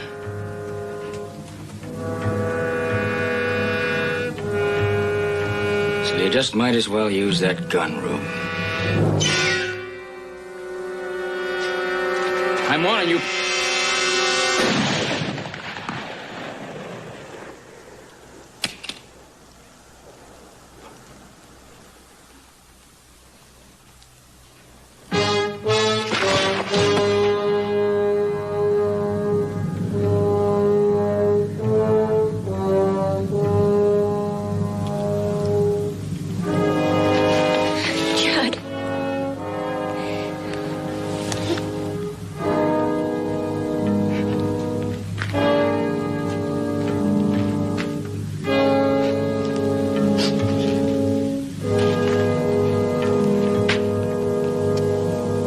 Strange. I'd shoot Rube instead of Homer. I'm strange.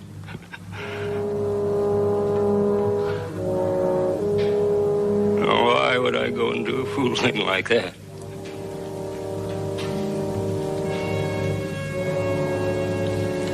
Well, maybe it's because you want it to be remembered well.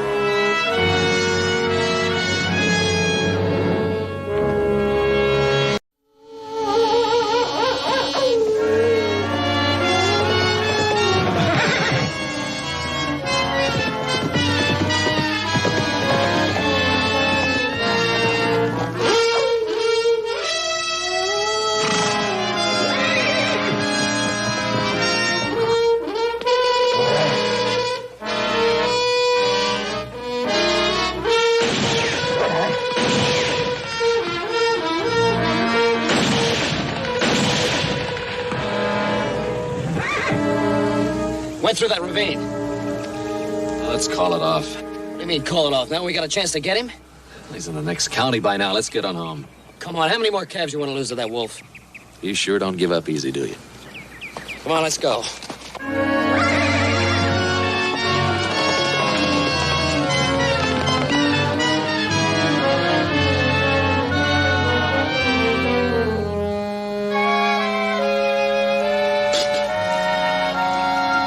Thanks.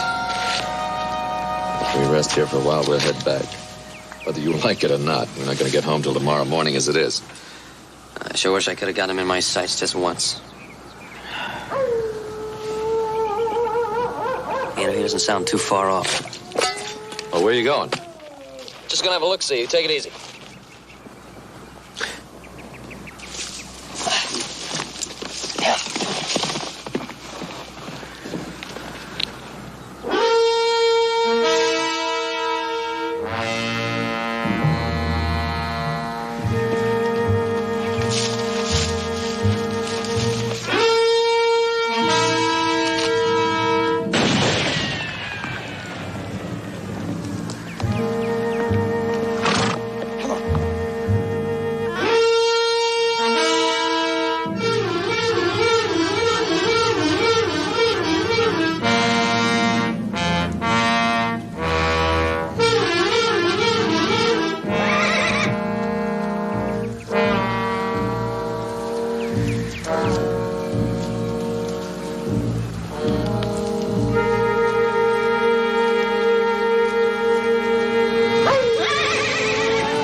Joe, I didn't mean it. I didn't see you. You got him, Adam. Yeah, I got him.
Got into me yesterday.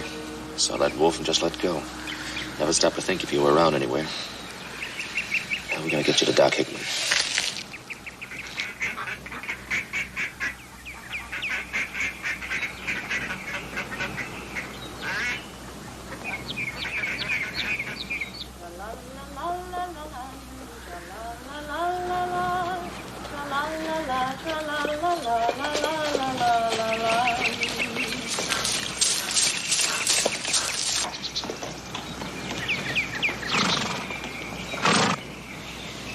Virginia City Road, Joe.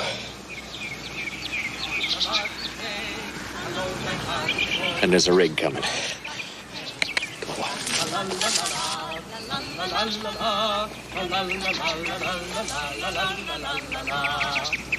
Whoa, boy. Whoa. Take a look over there. Have you ever seen anything so beautiful? Yes, the mountains of Wicklow on a morning in May. Oh, you and your Ireland. Don't you ever think about anything else? Look. He looks like he's carrying someone. Must be hurt. Come on, boy.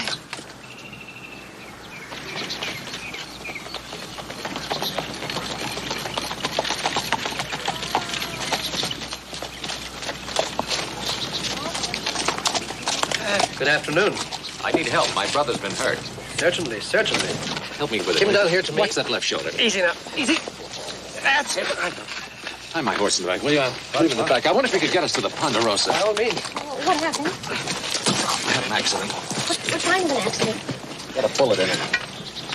He looks like he's been in a terrible fight. Yeah, wolf. A wolf? We're strangers here. This is Ponderosa. Could you tell me how to Just get start driving, will you? I'll give you directions as we go. Quiet. Please.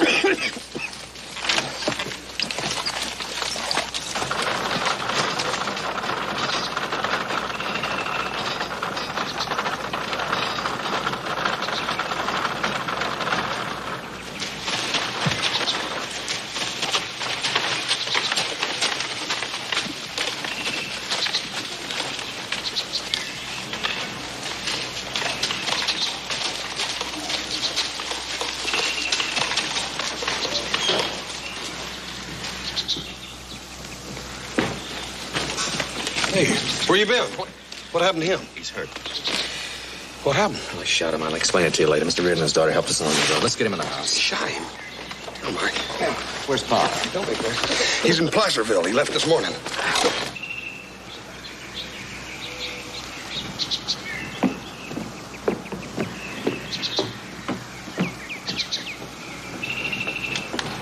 Should we help them, Daddy? We can ask.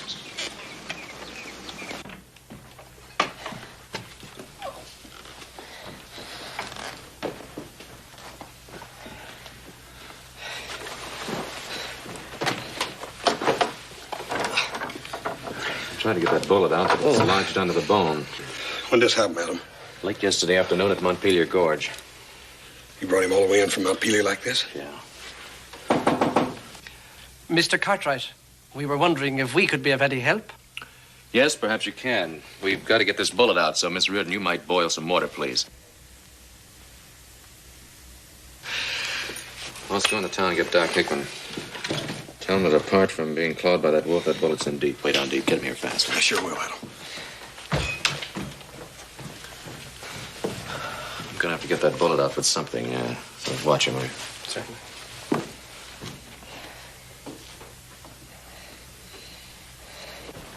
I put the water on to boil. I collected these. I don't know which one would be best for you. Put him down.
Go ahead. Taste it. It might be too weak.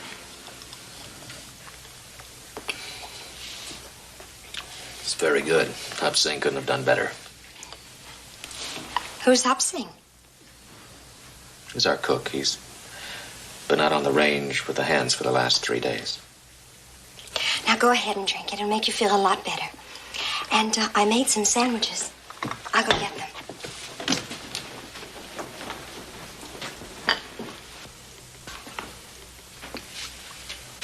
Where's Hoss with that doctor? They'll get here. I hope so. Why didn't I stop Joe? I should have laid down the law. Sometimes that's pretty hard to do. The truth is, I wanted that wolf killed just as much as he did, and I used just about as much common sense as he did. I should have known he'd have been around somewhere. A man can only do what he thinks is right at the time. Yeah. Sure. Excuse me. Aren't you going to have one of these sandwiches? Oh, no, thanks. I better go up and stay with Joe. I'm sorry I haven't even thanked you for what you did for us today. Oh, we didn't go out of our way at all, Mr. Cartwright. Sheila and I are out here on a holiday. We rented that rig. We were on our way to Virginia City when we met you. And we'd better get going. It's late. Oh, yes, my dear, you're right. Well, no, please stay here. It's dark. It's a very long ride. We have plenty of room. Please stay. Maybe we should. It is late. Very well, Mr. Cartwright. We accept, with thanks. Good.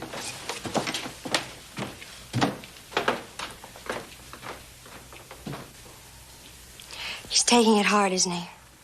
The way he's blaming himself. I shudder to think what'll happen if his brother should die.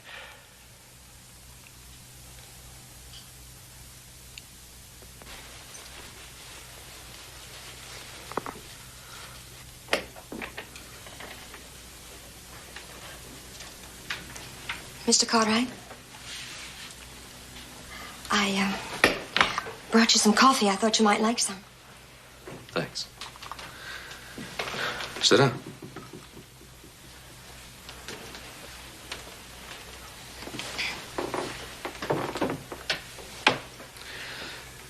Just tell me about yourself. All I know is that you're out here on a holiday and that your father is very obviously Irish. That would be hard to cover up, wouldn't it? He came over here steerage from Ireland when he was very young. Reminds me of a professor I had back in college. Very wonderful man. Well, Daddy's hardly the professor type. He worked 20 years digging coal in the Pennsylvania mines. When he retired 4 years ago, he was president of the company. Where did you go to college? Back east? Mm-hmm. What'd you study? Architecture. Architecture. And you came here to live on a ranch? Yeah. Sometimes I wonder why.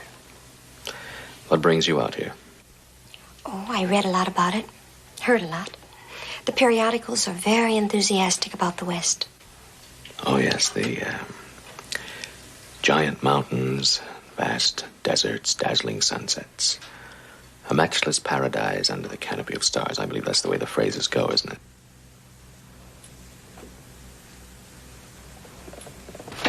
Doctor.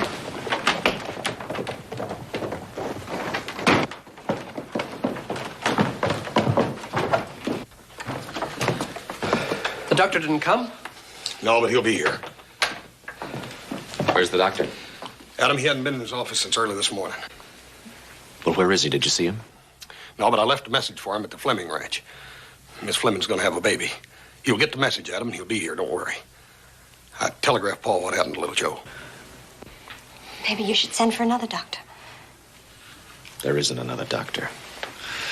There's all the mountains, deserts, sunsets any visitor could possibly want, but there's only one doctor in 100 miles. The periodicals didn't write that for the gullible traveler to read, did they?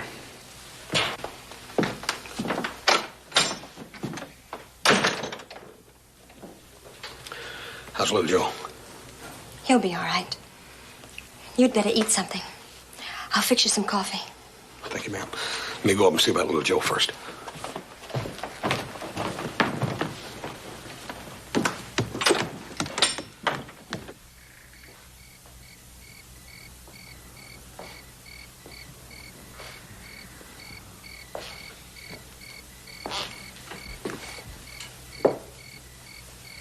I wish I could do something to bring you comfort. All that keeps coming to my mind is that phrase by Thoreau. The mass of men lead lives of quiet desperation. Think about that, Adam. You'll find you're not alone.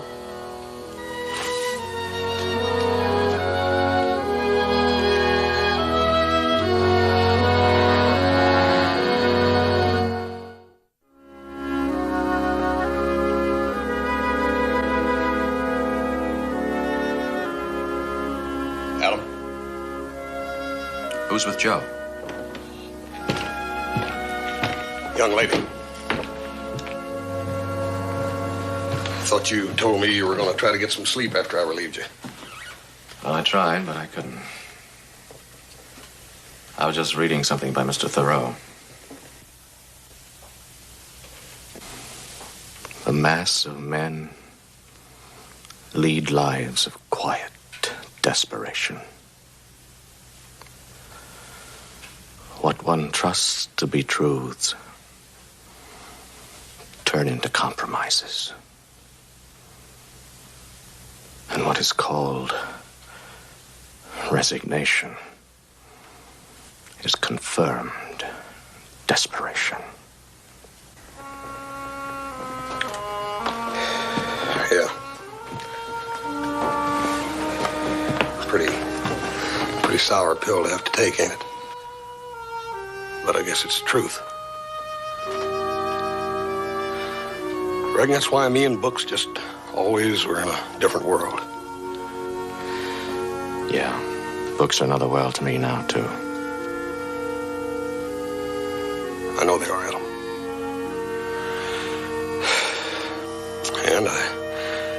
I can appreciate what they mean to you. But this out here has always been my world. Smell of fresh pine, silver trout jumping in a mountain stream, old mama bear and her cubs out hunting in the woods, bacon sizzling in a frying pan.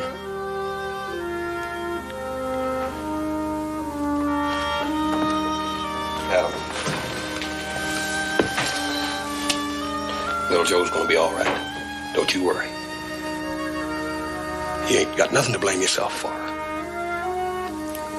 I hope so. Going upstairs and get some sleep. I'll call you when the doc gets here.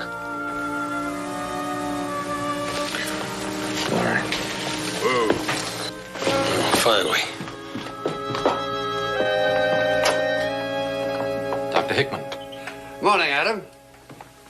Haas? Doc. Sorry it took so long. Yes, let's go.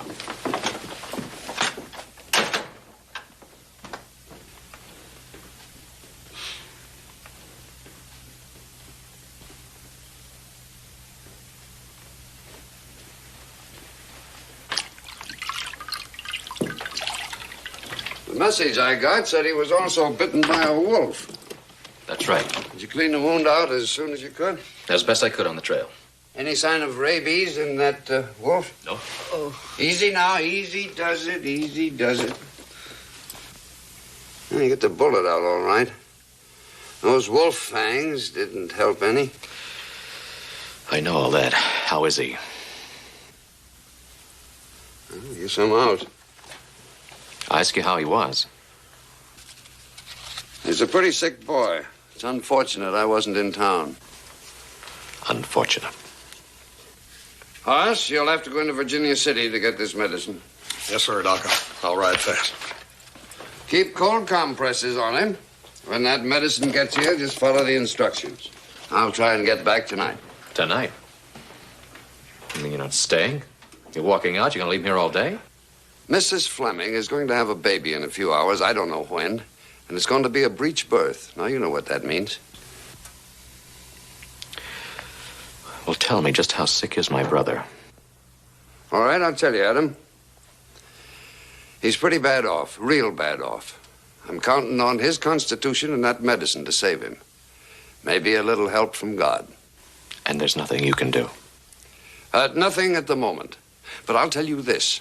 If I'm not there, when Maggie Fleming's time comes, both she and her baby are goners. Now you tell me, what should I do?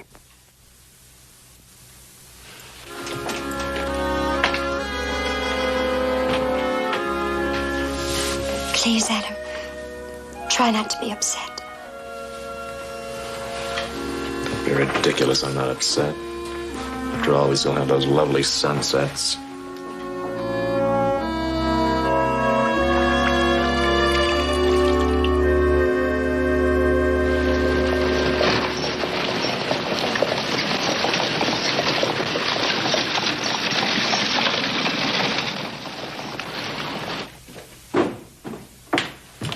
Vince? Good morning, Hoss.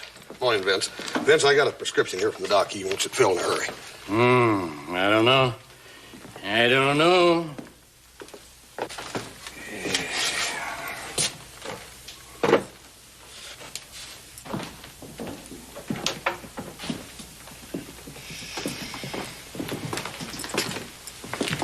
These, chemicals. I'm all out of them, Hoss. Vince, little Joe's sick. I gotta have that stuff. Oh, I'm sorry, Hoss. I have this stuff on order. I expected it in from Genoa yesterday, but it didn't arrive. Vince, I gotta have that stuff. My little brother's sick. Now, easy, Hoss. I'll get over to the telegraph office and check out the wholesaler in Genoa. Maybe it's on today's stage. Wait here. Hey, sorry, you fellas have to wait. Oh, hurry. Too bad about your brother. What happened to him? He got wolf bit. Could be this brother of yours was up to the Montpelier Gorge section. Know where that is? Yeah, sure I do. As a matter of fact, that's where he was. Him and my other brother, Adam. Name's Cartwright. You fellas from Montpelier? Cartwright. Yeah. You were trying to build up a little spread there. Been at it for 3 years now. You'll make it. That's real good country up there. We found that wolf. He was dead. Also found a horse running around loose up there.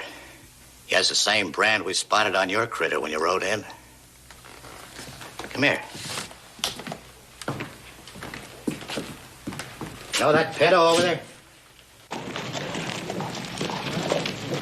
Yeah, that's my little brother's horse. Thank you fellas for bringing him in. I'll be happy to give you a reward. We wanted to bring him in.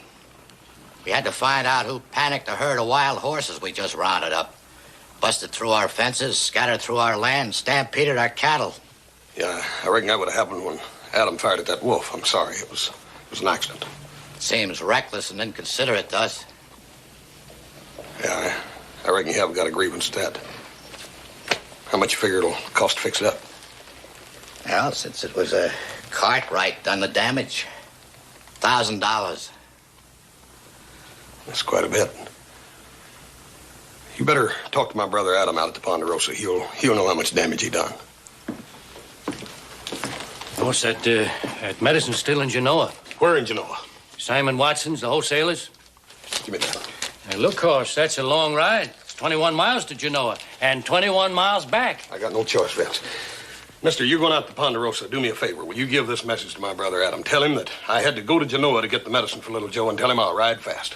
Thank you.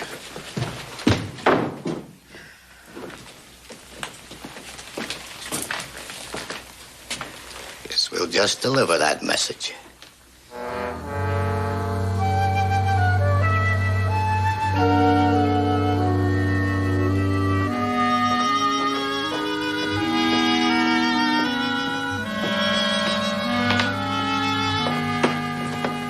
Any change?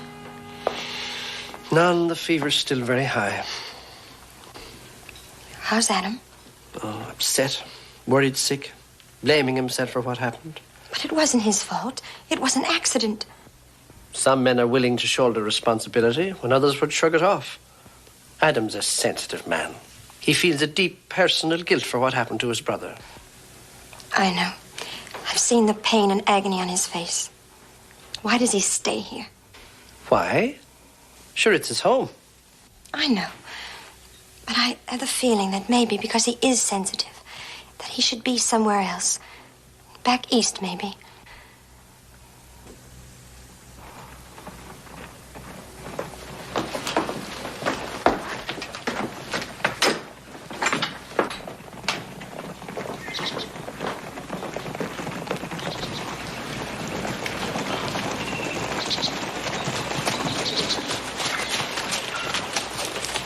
Adam Cartwright here? Yes. Adam, they're for you.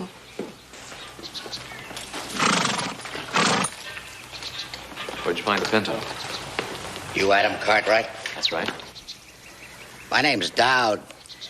Me and my friends here got a little spread going up in Montpelier Gorge, where we found your sick brother's horse. You were doing some wild shooting up there a couple of days ago. Where'd you hear this? We met your other brother in town. He told us. By the way, he said to tell you he was going to ride up Genoa and get some of that medicine you needed.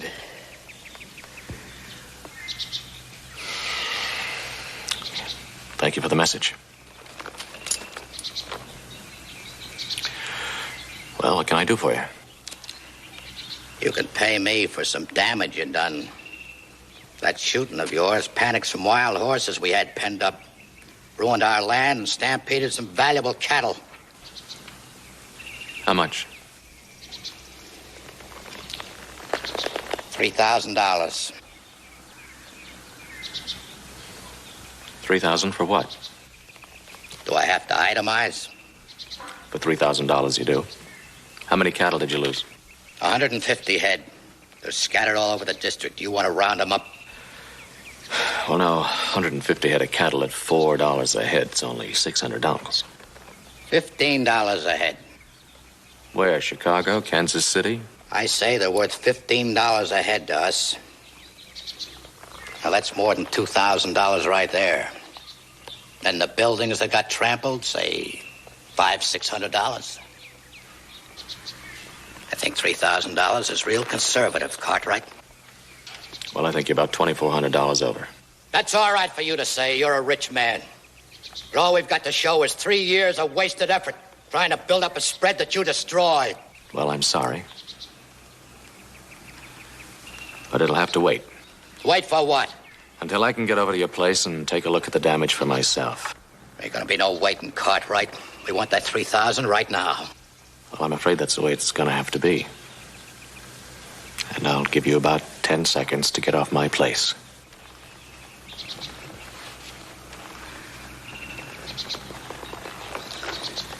All right, Cartwright. We'll go. But you'll pay.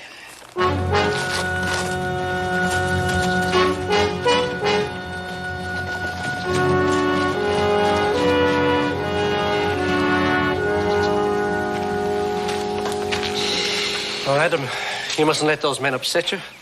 The East is full of the likes of them. People looking for an easy dollar. Please, Mr. Reardon, I'm in no mood. I'm sorry, son. I meant no harm. The trouble is, if you're Irish, how can you not interfere with other people's affairs?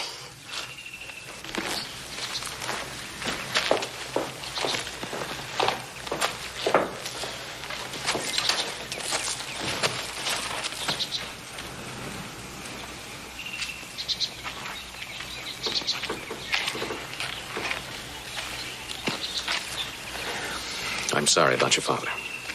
I'm sure he understands. With one thing piling on top of the other. Them having to go all the way to another town for some more medicine. And those terrible men. Adam, how do you stand this horrible country? You're a man that belongs in the East. Sometimes I wonder. But I thought you liked it here. I hate it. I've hated it from the moment I saw it. There's a little town right outside of Denver.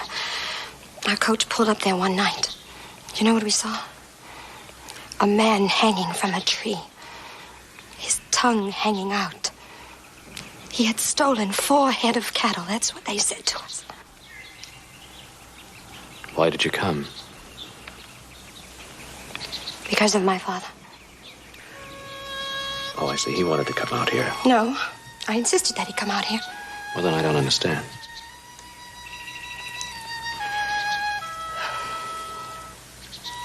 My father's going to die soon. 20 years of swallowing coal dust in the Pennsylvania mines. The doctor said that if he would have a change, he might live a little longer. So we wanted to come to a clean, invigorating climate. Does he know? Yes, he knows he's ill. He calls it the Pennsylvania chest. How could I tell him the truth, Adam? What if he gets better? I'll stay here permanently. Even though you feel the way you do. He's my father.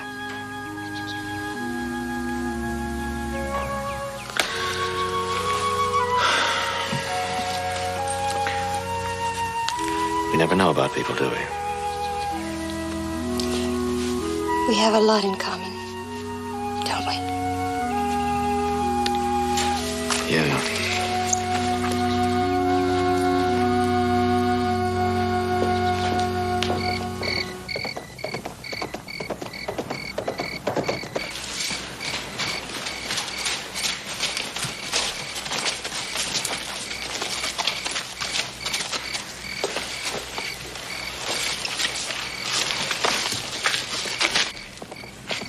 Watch it now. I don't want any slip-ups.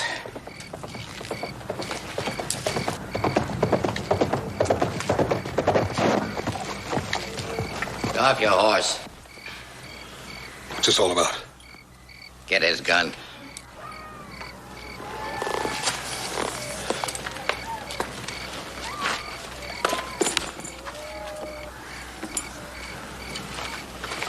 Be careful of that medicine, mister.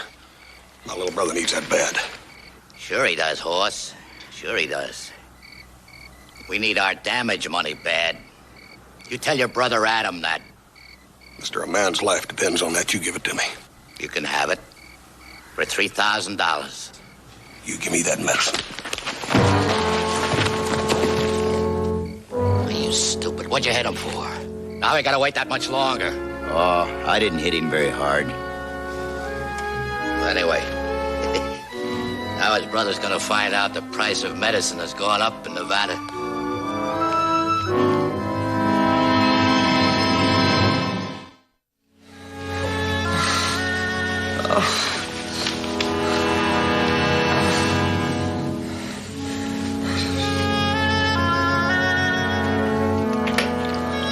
Sheila asked me to bring this up. It's nice and cold.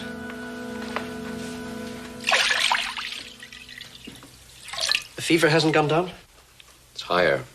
Oh. Probably means something inside him is fighting hard. Is there never a bad side to a thing with you? Oh, I try not to ignore facts. But there's also such a thing as faith. When that medicine gets here, little Joe's life will be in the hands of God and science. Two staunch allies. You always have the ready-made words for every occasion, don't you, Mr. Reardon?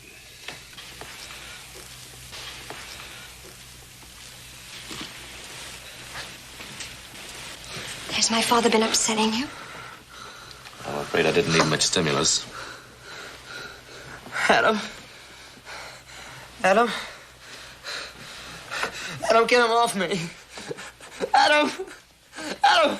I'm shot. I'm shot. Adam, help me. Joe, he won't get you. You'll be all right. Please. It's all right, boy. Please. It's not right. All this waiting, all this suffering. No doctor, no medicine. What chance does he have, Adam? Adam. Adam, I'm shot. I'm shot. Adam, come down, hurry.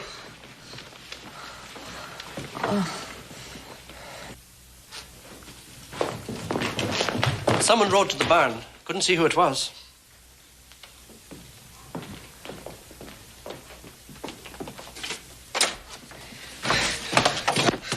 Adam, they took little Joe's medicine. They hijacked me and got it. You hurt? Not a bit. A little bit of headache. Who took the medicine? Dad, those two fellows from Montpelier. They want $3,000. You mean they're holding little Joe's medicine for ransom? Adam, how could they do a thing like that? How? You tried to tell me, but I wouldn't listen. Because out here, it's a jungle. For animals, savages. Where one tries to destroy the other. Adam, ease up a bit. Ease up? Yeah, I'll ease up. When this is all over, I'm going away someplace where a man can live like a decent human being. But first, I've got something to do.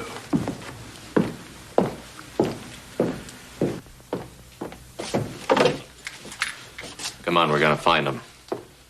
No, Adam, you mustn't do that. Why not? What else is there to do? Please, Adam, don't let them reduce you to their level. Not you, Adam. Let him go. Adam and Hoss have to get little Joe's medicine. That's what they have to do. They're not going out there to kill. Take care of little Joe. How about it, Cartwright? Get down. You want a rifle, Mr. Reardon? Yes, Huss, but I'm not too good at using it. You'll learn. Post yourself over that window and stay down.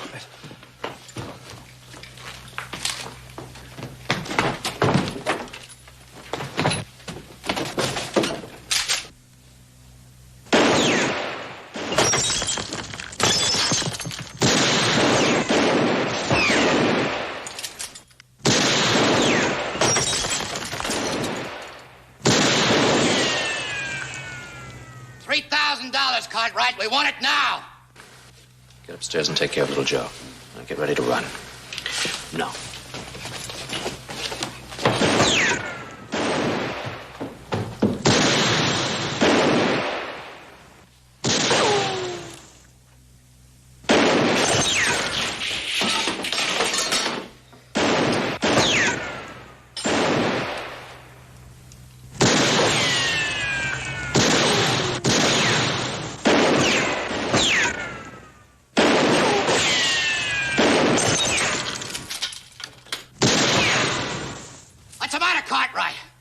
brother worth it?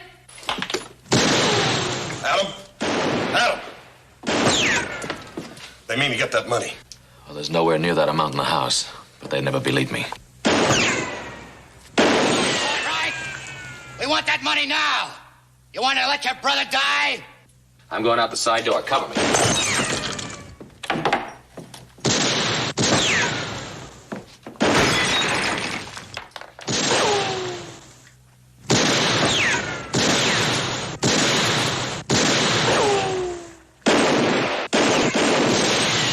You dirty blackguard! Why don't you show the whites of your eyes the way you're supposed to?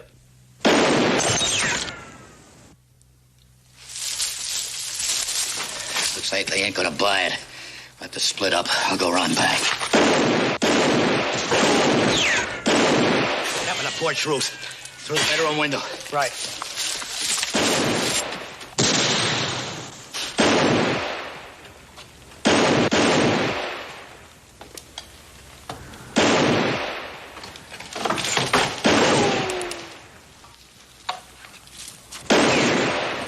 One word and I'll splinter your backbone and drop your gun.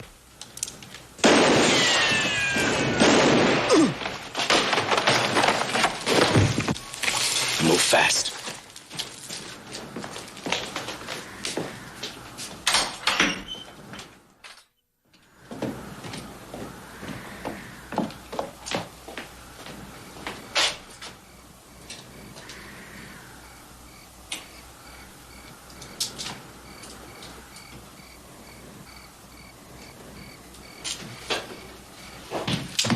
Here's one of them. The other one's dead. Where's that medicine? Dod's got it. I want to bash your skull in. Give me that. Drop those guns. I want the money cart right. Don't talk, just the money.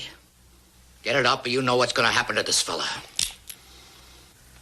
Be reasonable, Dowd. I'll give you every cent we got in the house. $3,000. We have lots of silverware, lots of other things. Just a moment, Adam. Shut up, you. Turn around.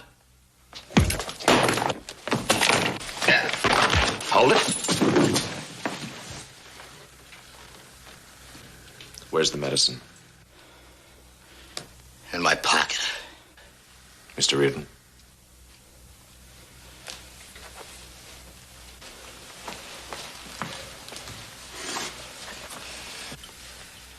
If this doesn't save my brother's life, I'm going to kill you.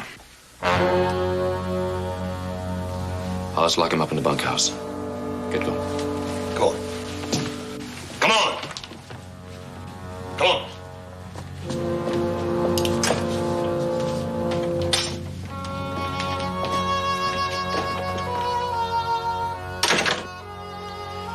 Mr. Reardon, I don't know when I've seen such presence of mind and courage. It was neither, Adam. You see, I'm dying anyway, so I'd nothing to lose. Sheila brought me out here in the hopes that the climate would cure me, but sure, it isn't going to make a bit of difference.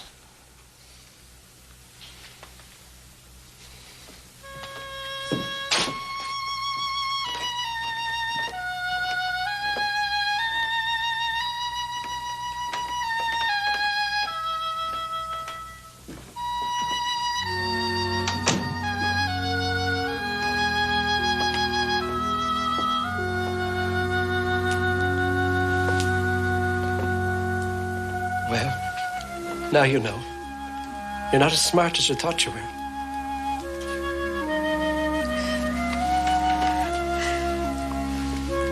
Do you know what you are? An old fraud.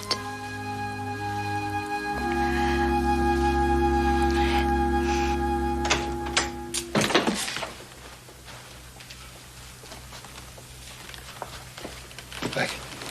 Go back. Who are you? I'm Emmett Reardon, and this is my daughter, Sheila.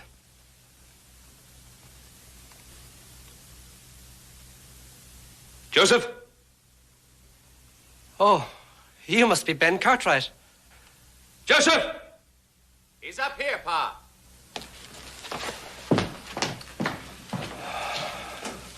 I hope God keeps it close tonight.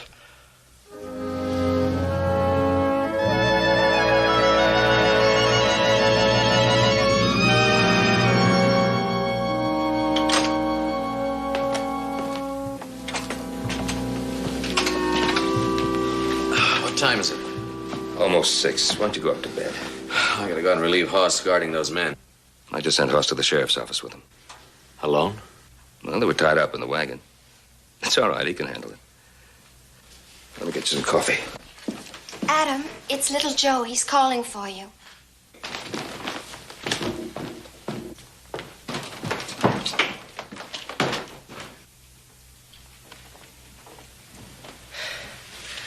Hey, brother. Hey, Pa. Pa, Adam really clobbered it. Yeah. He really clobbered that wolf. He's not gonna touch our cattle anymore. I think his fever's broken. Is he gonna be all right? Well, I'm no doctor, but I think he'll be all right.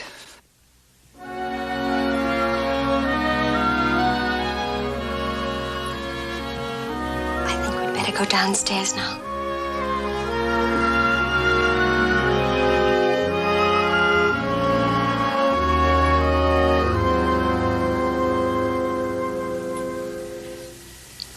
Would you like to kiss me?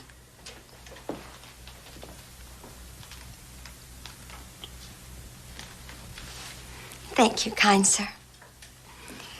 You know, for a little while, I had a dream cooking up. But it was silly of me, wasn't it? Imagine Adam Cartwright being happy at cotillions, social teas, and Sunday promenades back in old Philadelphia. You don't think I could have made the grade? Not with your heart back here in the Ponderosa, where it belongs. How can you be sure? I knew this morning when little Joe called you. So did you. Sheila! Daddy's waiting.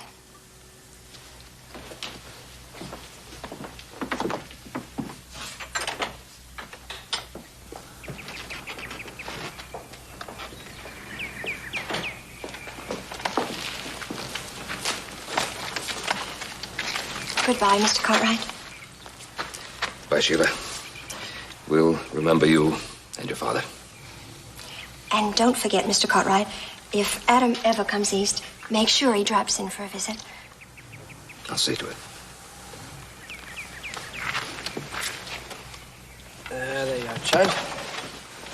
Well, I've never seen such a collection of faces. As long as a rainy Sunday. Come on, Sheila. Give us a bit of a song. When first I saw sweet Paddy, was on the market day. A low back car he drove and sat upon a truss of hay. Tra-la-la-la-la-la-la, la-la-la-la-la-la,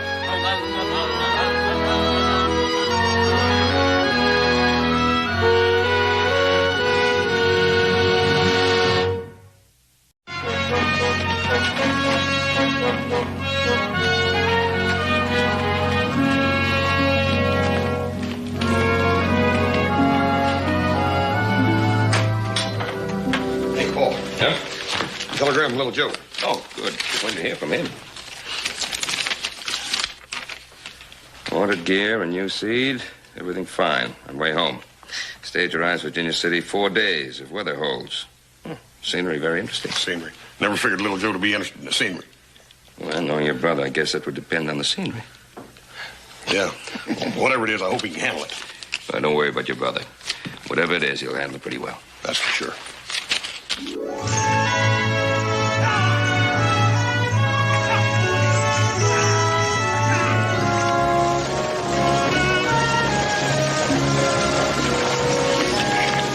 Here, man. You wet your handkerchief with this.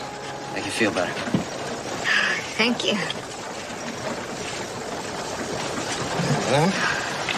No, thank you. This is terrible country. Dry and dusty. Reminds me of my native Sicily. I've never been to your native Sicily, but I can bet that their women aren't as pretty as ours. It's obvious you've never been to my country, senor. But in this case, Signorina, I will have to agree with him. You haven't been long in these parts, have you? No, just traveling, looking for a place to settle in this new country. My father, the Barone, suggested I come here. Well, this isn't much right along here. Gets real pretty, though, when we get up in the mountains. If we survive the trip. And the company?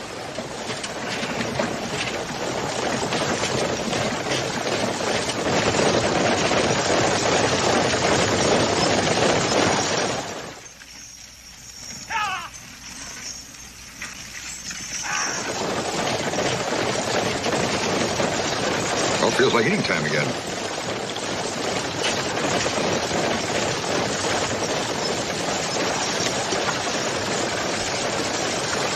Would you like some jerky? Would you like some jerky? No, thank you. This primitive way of eating, it's hard to get used to. I'm willing to try some. Now, there's a real smart gal.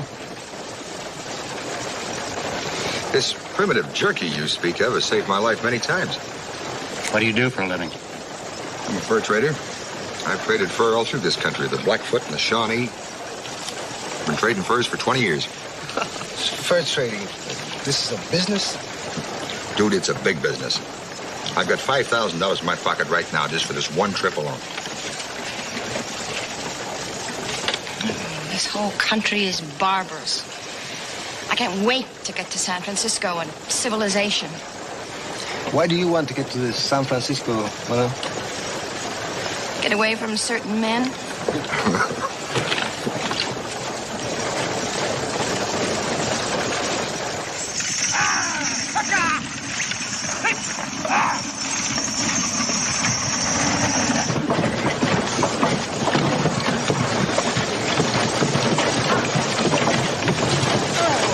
Is the matter with the driver? He must be drunk. Don't forget, he's trying to make Owl's Point by nightfall. It's about 50 miles. What he's trying to do is kill us.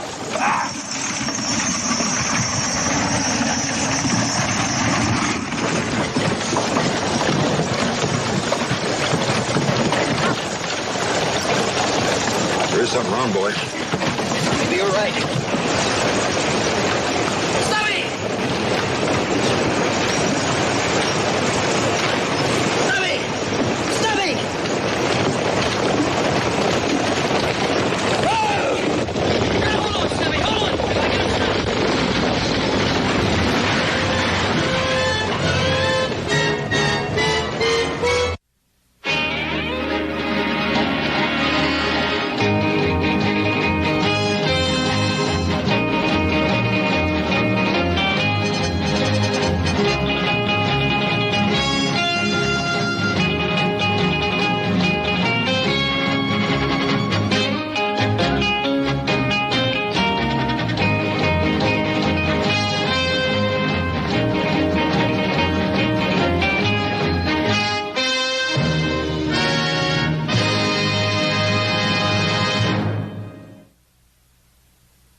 Dear Lord,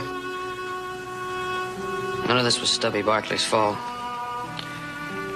He never knew what happened to him. Rode kind of a lonesome saddle most of his days. He didn't get much out of this life, Lord, so you please take care of him in the next. That's about it, Lord. God rest his soul. Amen. Oh, man. I wonder what it was that struck him down. He was a drunkard.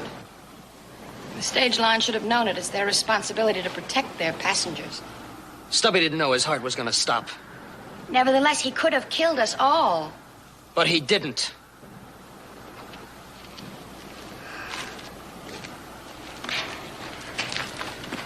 What are we going to do now? It's 50 miles to Owl's Point. Guess we might as well start walking. Walking? That's right. We'll just follow the road. You know, Cartwright, we could cut through the arroyo. We'd save at least a day. It's pretty wild country. Well, not if you know it like I do. I've tramped this country for 20 years. We save that much time, we might as well do it. Day'll mean a lot to the women.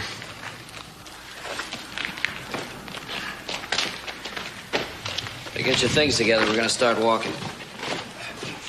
Walking? We walked 50 miles through the wilderness. Why don't we stay here and wait for someone to find us? So we could stay here for 2 weeks before anybody found us. We haven't got enough food or water to last that long. Best you just get your things together. Just take necessities. Well, in that case, I leave nothing. I have some valuable heirlooms in my luggage. Suit yourself. You're the one that has to carry him. We've only got about an hour of sunlight left. We better get going, Now, Cartwright. wait one moment now. Who made you commander? Now, look, nobody made anybody a commander. Should have listened to him. He knows what he's talking about.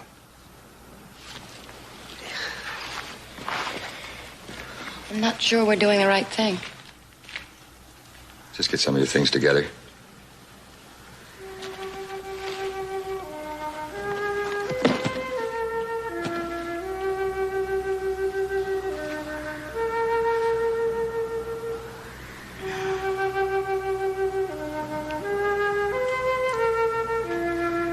Well, there go my beautiful dresses.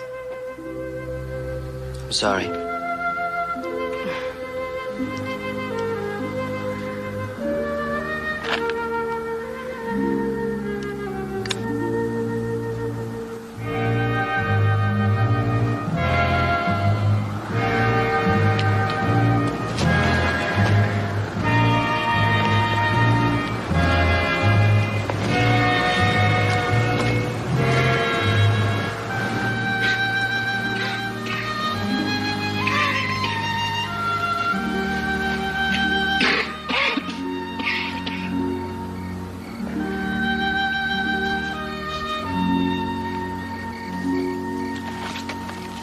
Go easy with that water. What is this jerky? That's just dried beef. A little hard to chew, but it's good for you. If my father, Amarone, could see me now, he wouldn't believe it.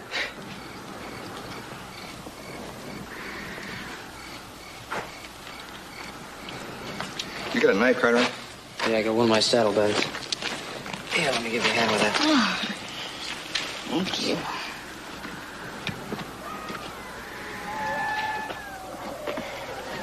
Very pretty, isn't she? Yeah. Yes, she is. I wish you'd look at me that way. I'm sick of looking at you. You from around here, Mr. Cartwright? We've got a ranch right outside Virginia City. We? You and your family? Mm-hmm. Well, and there you are. I thought I had near prospect. How old are they? Boys or girls? Well, I'm not married. I was talking about my father and brothers. Where are you heading? Oh, I'm not sure yet. As the story goes, I sing for my supper. Sometimes I think that's all I'm fit for. Come on, you know better than that. Do I? Oh, why do we all dream so big and live so small? Will you go away and leave me alone? Oh, Howard, please. They'll hear you. I don't care about these people. Now, will you go away and leave me be?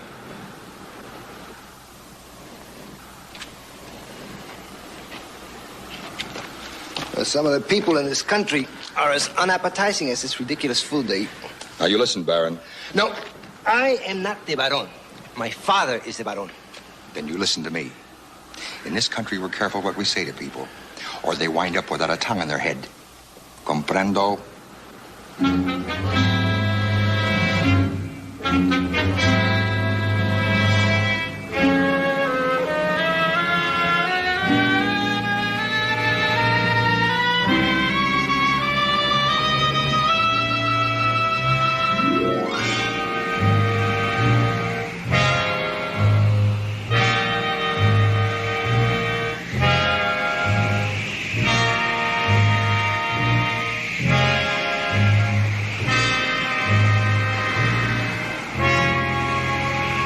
That's enough. Let's rest. I don't hear the women complaining. All right, Dadson, let them rest. They're not used to it. Yeah, I guess you're right. Looks like it's blowing up a pretty good storm anyway. There's a line cabin up the way. We can make it and spend the night there. Signorina? Thank you. Oh, we have these cow punchers in Palermo. Buteros, we call them. It's like Cartwright, good fellows, but very simple. Signorina, you remind me of a girl in my village. Very pretty. Her name was Gina. She was my first love. Was she? And what happened to her? I came to America. And left her behind? She could not get permission. In Italy, these things are not so simple. But what about you? You have not said a word about yourself. Well, it's a long story. One I don't think you'd understand. All right, on your feet, everybody. There's our commander again. He likes to give orders. And where would we be without them, senor?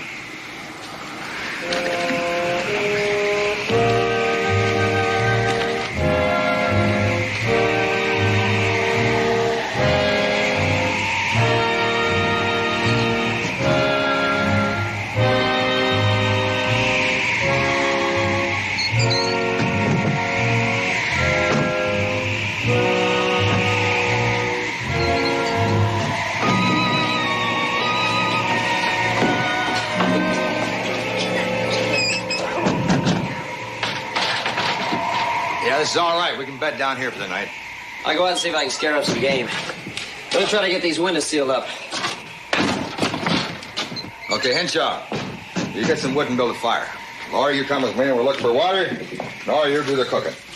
No. No? You'll do as you're told. No, let her do it. Let her cook for you now. Now, you listen to me. I don't mind. Really, I'd like to cook. Laura, you can go with him. I really don't mind.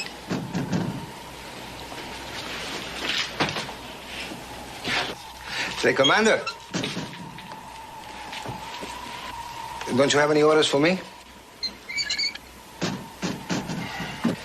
You can give me a hand.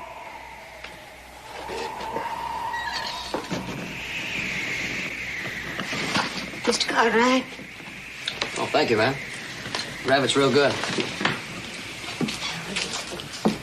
Very tasty, Miss Hayden. No, thank you, but my compliments to the cook.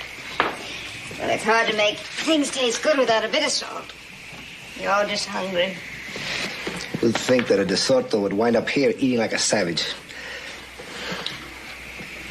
No more water.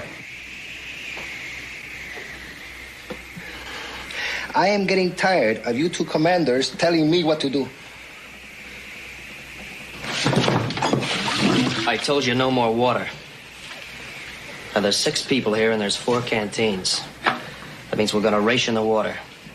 You want a drink, you come to me. Who are you to give orders?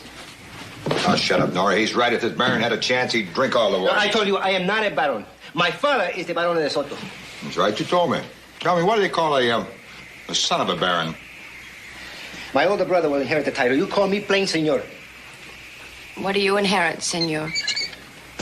Nothing. I will make my own way. Like you did today.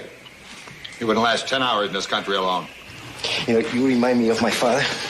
2 things he knew. How to get rich and how to hurt people. How to hurt, and hurt. Now, for a man with my sensitivity who loves life, he was impossible. Well, that might well be. But if I had a choice between you and your father, I'd pick your father.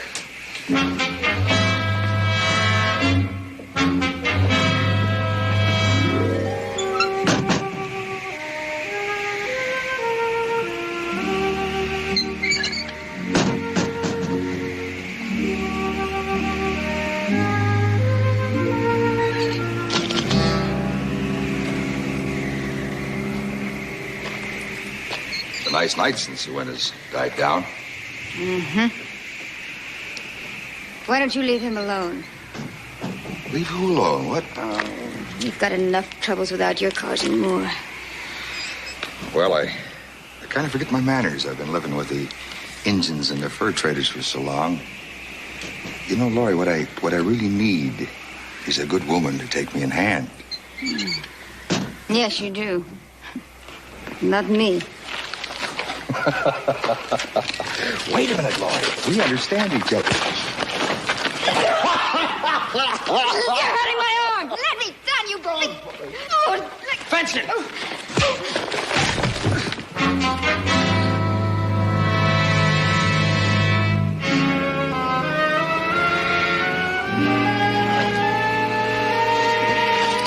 Forget it, Benson. I had to bury one man this week, Benson.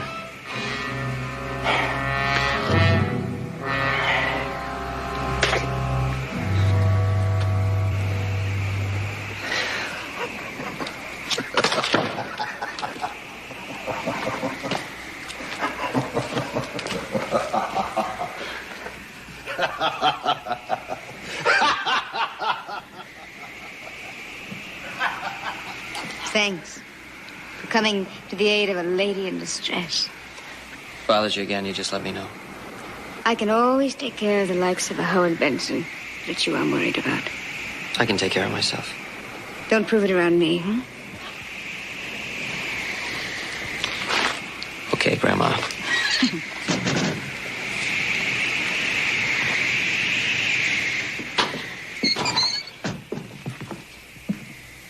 Well, I didn't expect you two back so soon.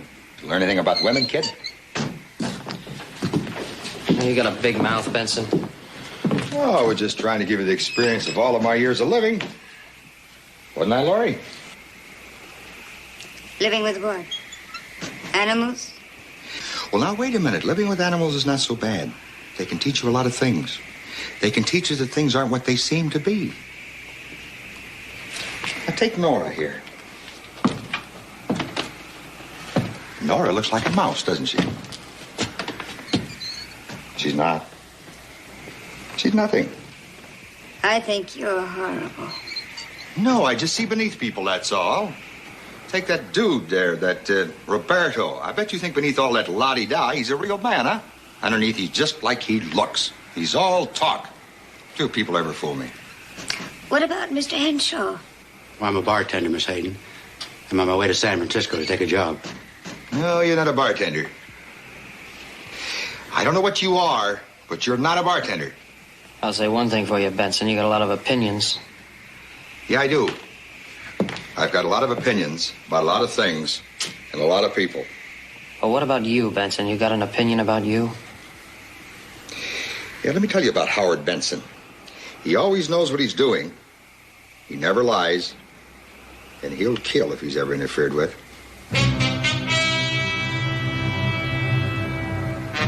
Well, if you're through giving us your opinions, I suggest you go to sleep.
No sign of him yet. It's pretty much like our little brother, ain't it? I ain't never known him to be in too much of a hurry. Well, that stage was due in before noon. If he thinks we're going to sit up all night waiting supper for him. Maybe they got in some bad weather. Stage is going to be even later yet. Well, maybe. If you want to know what I really think, Paul, You know that scenery he mentioned in the telegraph? I got a notion he's probably showing it off right now in a restaurant in Virginia City. Where you go? Well, if you ain't got no objection, it's a nice night for a ride, and I thought I'd mosey into Virginia City and take a look at that scenery. All right, go ahead. And don't you get lost in Virginia City. No, sir.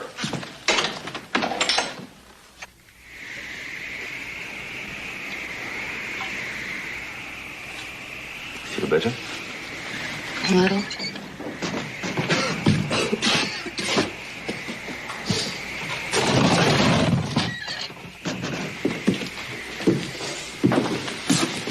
Wind's getting pretty bad out there again. Did you take care of him? We buried him.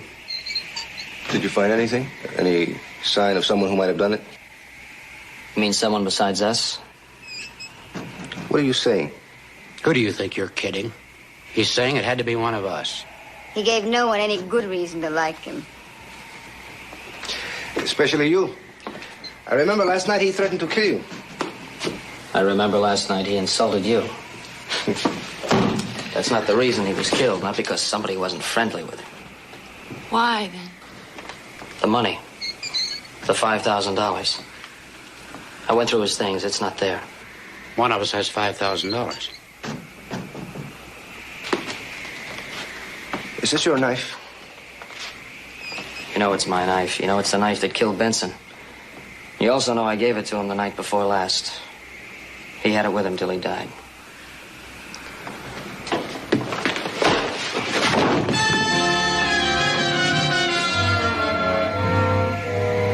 You had no reason to do that. No proof. We found him over the dead man's body with a knife in his hand. You want more proof?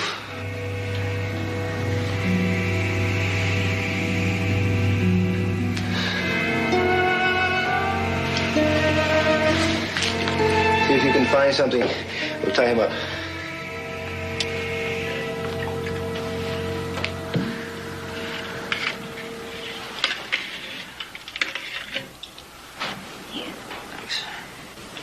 Women, they're impossible to understand. Not all women. I'm not like that.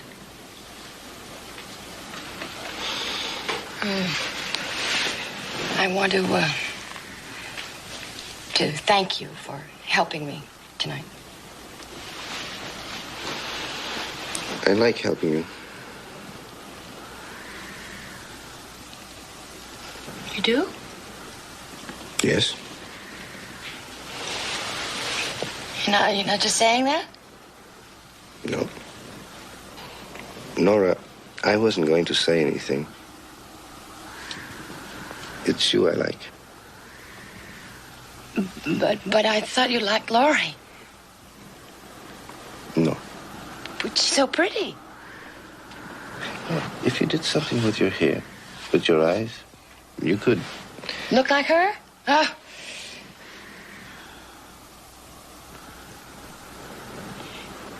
I don't know how. But it was very nice of you to say that. If we ever get out of this, can I see you sometimes? I want you so very much. Not just sometimes. I hope very much that you mean that.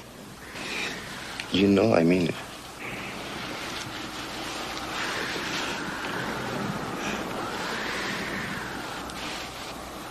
I didn't like Benson, but I wouldn't kill him. I knew that. How come you know, nobody else does? Oh, I just know. I've known a lot of men. So I just know. Thanks.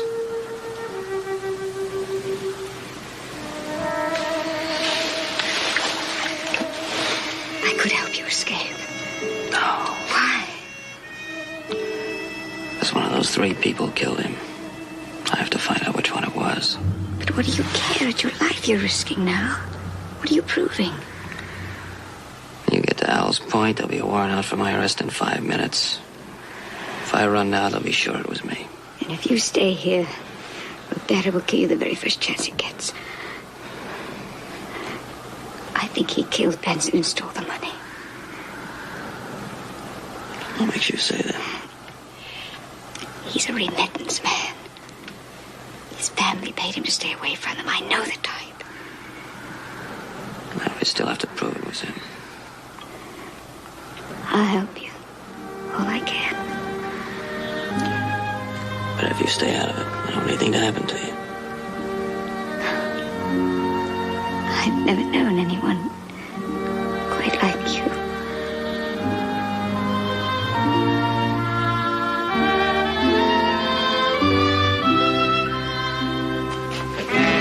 What are you doing? What were you doing? What were you planning? What's wrong? What happened? She was kissing him. She was whispering. I think she was going to try to help him escape. Oh, don't be a fool. Oh, why not? Then you could share in the money together. Well, you're even a bigger fool than Roberto. Oh, am I? I know your type. Using men to get what you want. It's not true. And even if it were... Stop that! It would be more honest than pretending to be something that you're not. What are you saying? What are you calling me? If the glove fits, wear it! Stop it, both of you! Can't you see what she's doing? She's just trying to cover up the fact she was going to let him escape. I don't believe that, Miss Whitley. Well, then you must be blind. Haven't you seen the way they've been behaving toward each other all day? No more than with you and Roberto. That is different.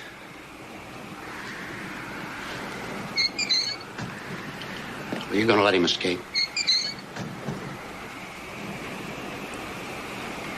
No. But I would now. A thief? A murderer? Come on, you haven't proved that. I think we have.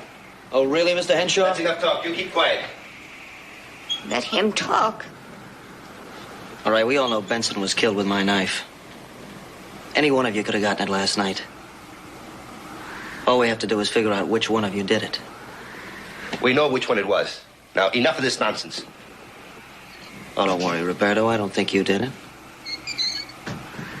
Why not? Because I think Benson was right. I don't think he's got the guts. He had enough guts to knock you in the head. It's different. He was pushed pretty far for that, Mr. Henshaw.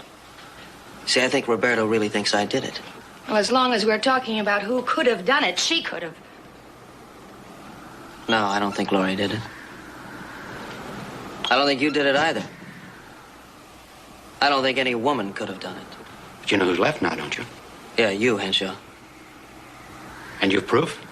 No, not really. Just the process of elimination. Oh, it's not much. But if I were Roberto, I wouldn't turn my back on you. We can't take a chance. He may be telling the truth. Against the wall. No, wait. I can't let this happen. He did ask me to help him escape. He even promised to share some of the money with me.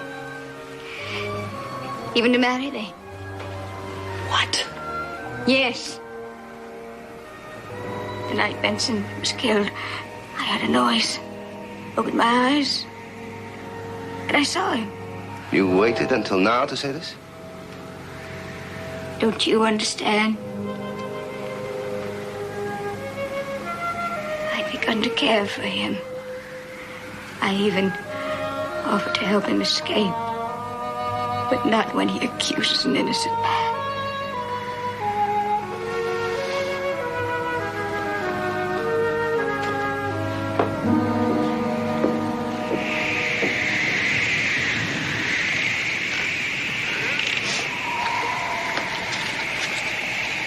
We can't stay here any longer.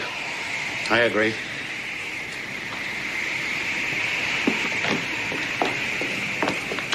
How about a drink of water?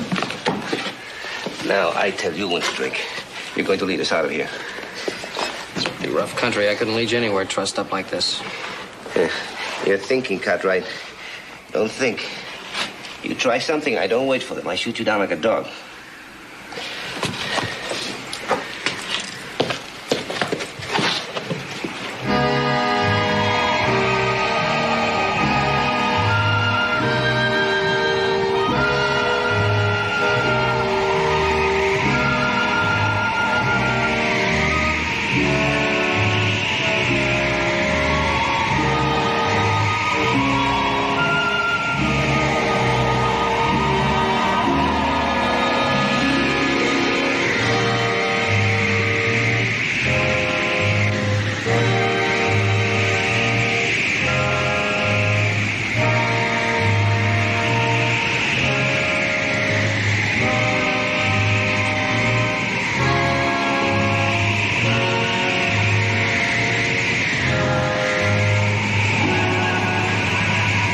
I know what you're trying to do. You know this country, you're leading us through the worst part. If you don't like the way we're going, then you lead us.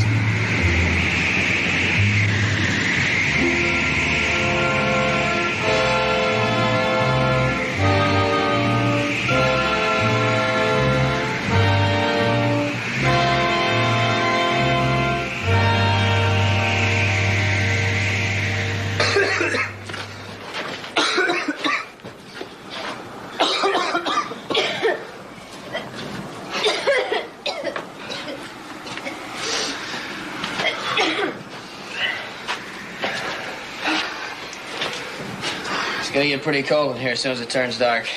So we better go out and get some wood, start a fire. Yeah, Tommy, I'll go out and get some game. We're not going to untie your hands and give you a gun. I'll get the game. Lots of luck. You get some wood.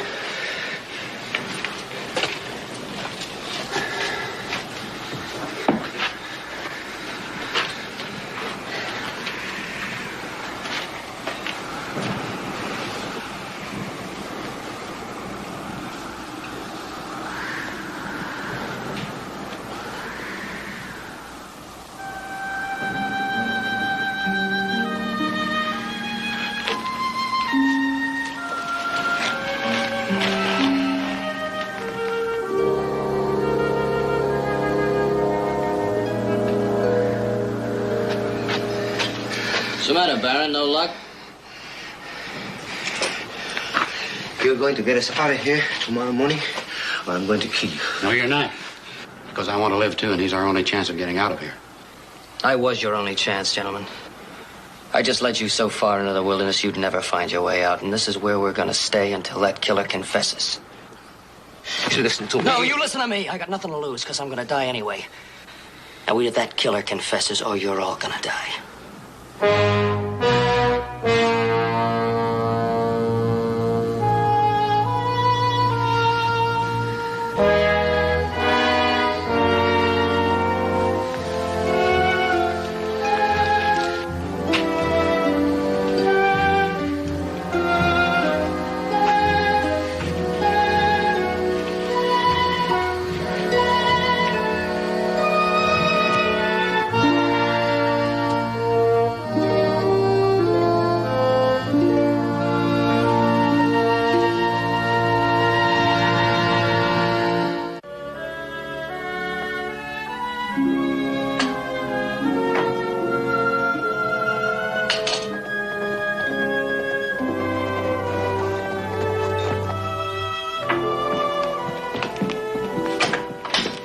Well, it's about time you got here. Where's little Joe? Well, Paul, that dang stage ain't got into Virginia City yet. As a matter of fact, it ain't even got to Owl's Point yet. Well, doesn't anybody know where it is? Well, they know it's somewhere between Benton Falls and Owl's Point. After it left Benton Falls, it got into some bad weather, I reckon. Harley Green said that he figured maybe they took a detour or something. Well, look, you have a cup of coffee. I'll get ready to ride with you. Yep, Paul. The stage land's already put together a posse in Virginia City, and I told him I'd ride with him. Now, since Adam's in Sacramento, I figured one of us ought to stay here in case little Joe gets to a telegraph office and tries to reach us. Well, yeah, maybe you're right. All right, I'll stay here. But you make sure you send me a message from Owl's Point, you hear? Paul, you'll hear from me. One way or another, you'll hear from me.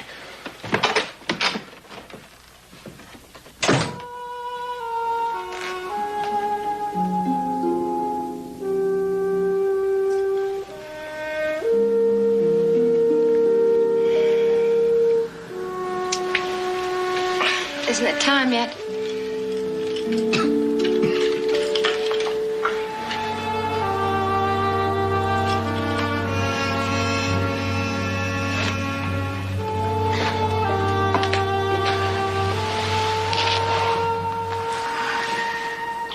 Get us to water. I promise you, you won't be sorry. I won't testify against you. Pass it on. Oh, please. My mouth is so dry. Pass it on.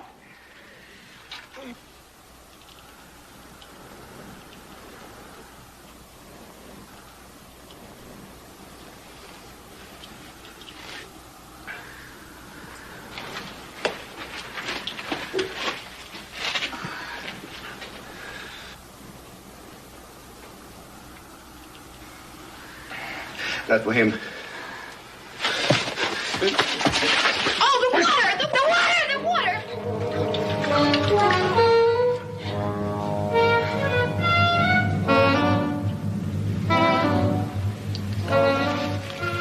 You're responsible for this.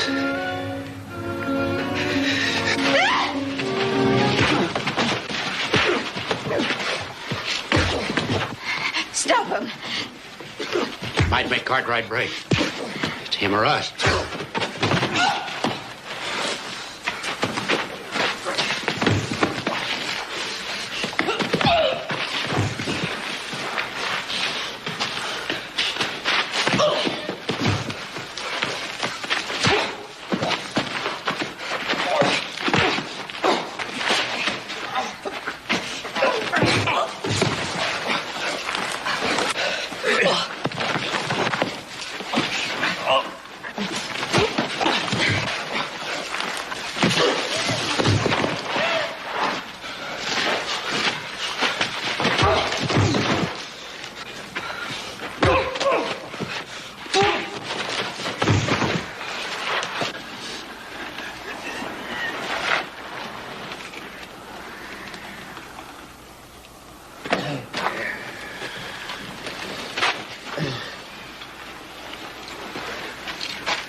Let's get back inside.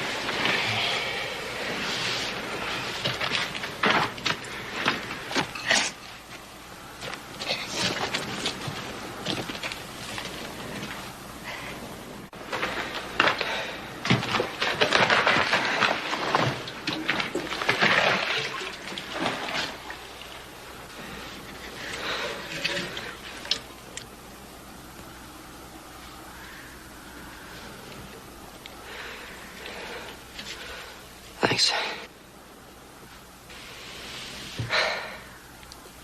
Give him the money.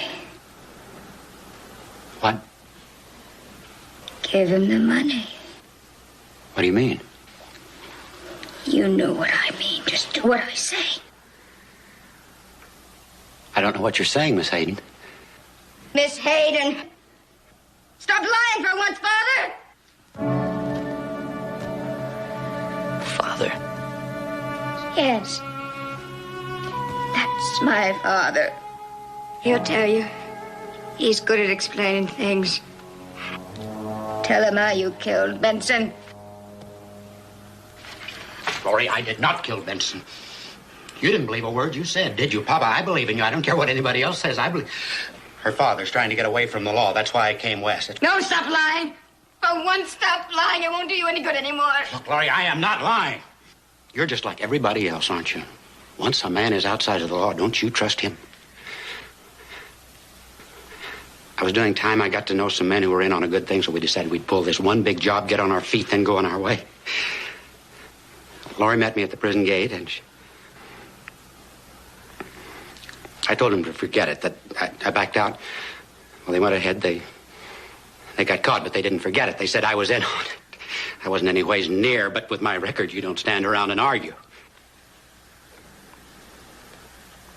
So that's why you said you saw me kill Benson? Yes. If they caught him one more time, he'd be executed. And I tried to protect him. But I was so wrong. Believe me, I did not do this. Lori, I have been in and out of prisons all of my life. I know everything they've got to teach you. Look, am I going to be such a fool? I'm going to kill a man with a knife in a room full of people when I can get him at a stage stop. I can wait till he gets to a hotel room in Rolls. Lori, a rank amateur wouldn't be so foolish.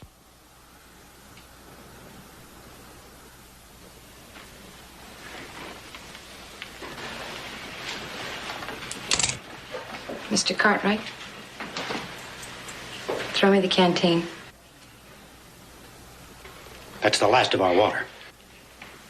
Throw me the canteen.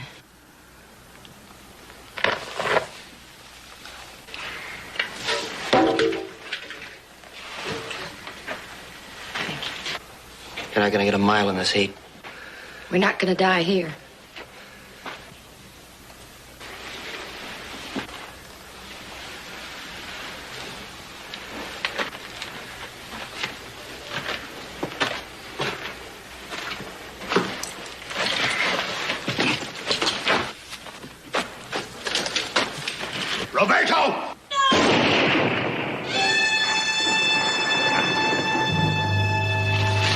this alone.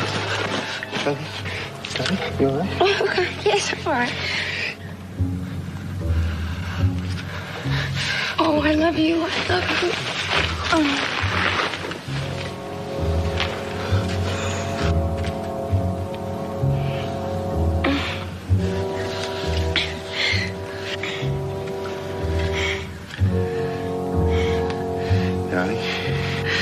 Nothing can happen to you. I love you so much.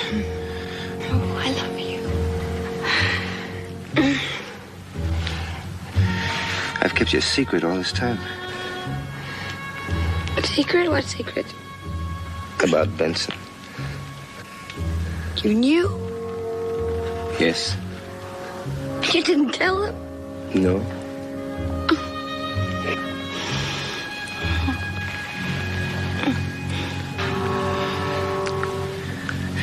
What did you do with the money?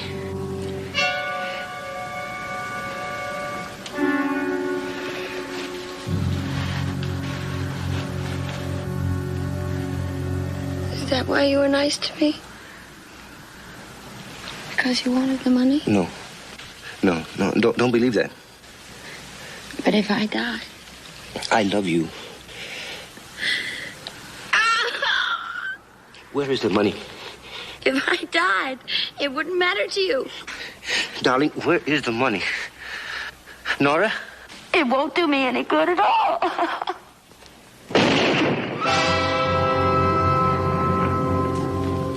All he wanted was the money. There wasn't any money. Howard didn't have any money. He was a poor man. He liked to pretend he was a big man. He promised he was going to marry me, you know. But he lied. And so I killed him, but I didn't kill him for money. And then there was Roberto. The same. All over again. The same.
Where'd you find him? I didn't catch up with him till he got to Al's Point. Well, sit down now. Let's have a look at you.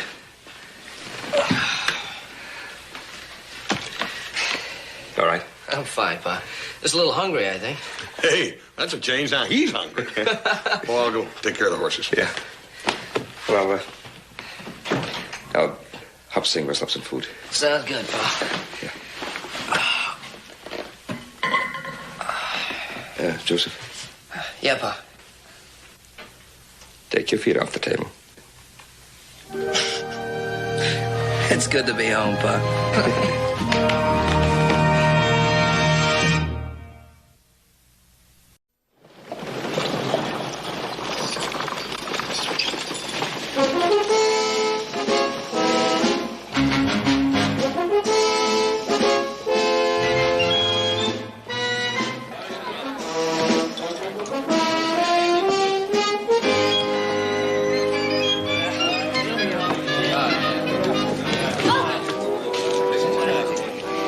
matter?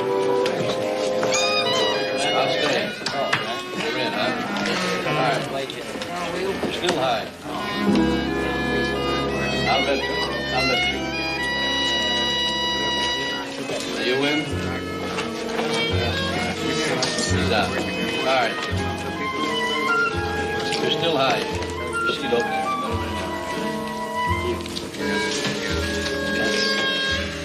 Ace bets. Good.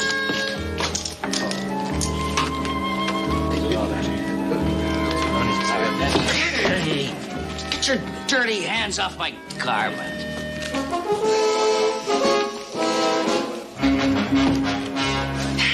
Boy, I'll have a pony of Grand Marnier.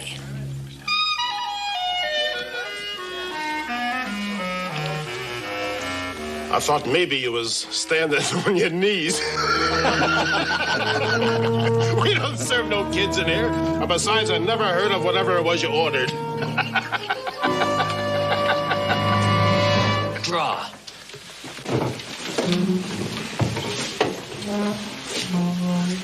Was only joking, Sonny. Well, I don't think it's funny.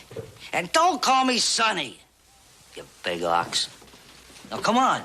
When I say draw, I mean draw. What's your beef, Runt? This employee of yours, he picked the wrong guy to poke fun at. Oh, I don't take belittling remarks from nobody. You ain't even packing a gun. I mean draw a card. Yeah, little man buys drinks for the house, huh? Oh, no, you don't. Look, if you want a drink, you pay for it and then clear out of here. What's the matter? You afraid to draw?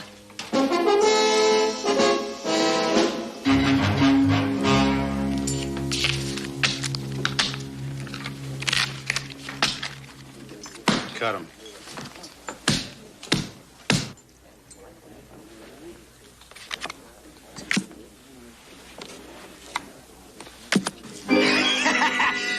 Drink up, folks. It's on the house. Hey, you cheat. I don't know how you done it, you miserable little runt of a cheater.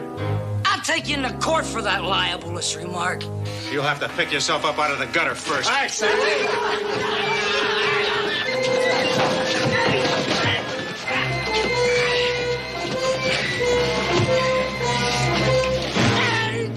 Maybe that'll keep you from palming them cards for a while. Right. In case you're a lefty, that'll ensure the deal. All right. You fellas had your fun now. Leave the little man alone. I caught him cheating at cards. You didn't know such of a thing. I beat you fair and square, and you're a sore loser. Then leave him alone. He's a stinking card shark. I don't care what he is. You fellas have heard him enough. If anybody wants to argue about it, you got to talk to me. Just stay out of my saloon, Runt. Let me go. I'll pulverize you. You ain't gonna pulverize anybody. Come on, what do you want? Let me go. Let me out. What are you doing? Put me down. Now, come on, put me down. What are you doing? Come on, put me down. I asked for you. You know what I'm gonna do? I'm gonna come back and I'm gonna cut you down to size. Why? I'll cut you down to size. That's what I'll do. You think I can get away? I'll shut you down. That's what I'm gonna do.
Turn to the right for the Ponderosa.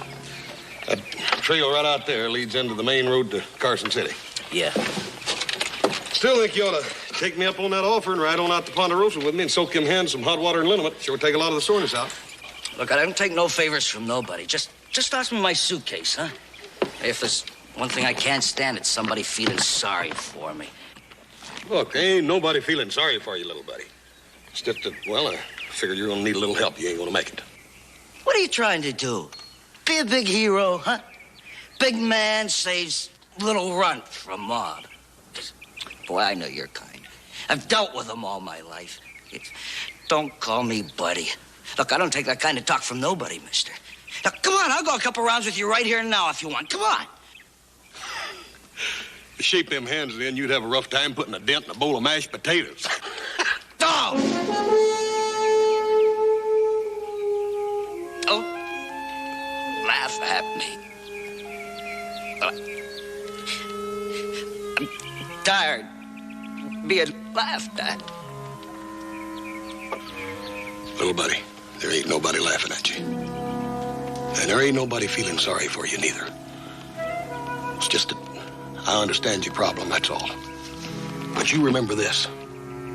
There's two ends to that stick. I'm on the other end of it. It's just as bad being too big. Did you ever think about that? Who ain't got a problem? You get back up here in this buggy. We're going to the Ponderosa, whether you like it or not. So.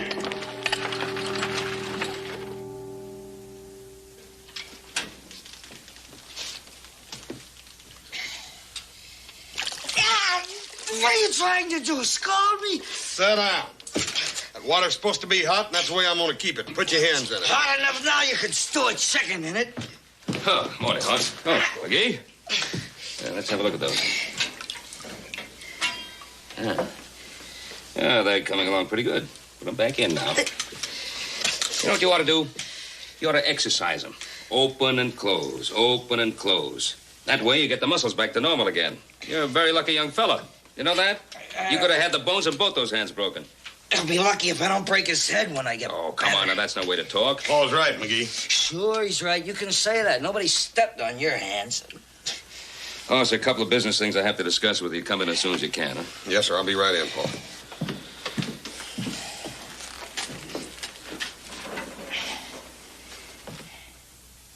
Joe Foster told me all about him. Your friend McGee has been mixed up in all kinds of questionable deals. But, Paul, if we turn him out now, it's just like throwing him right back to the wolves. Hoss, he's a bad-tempered little man. I know that.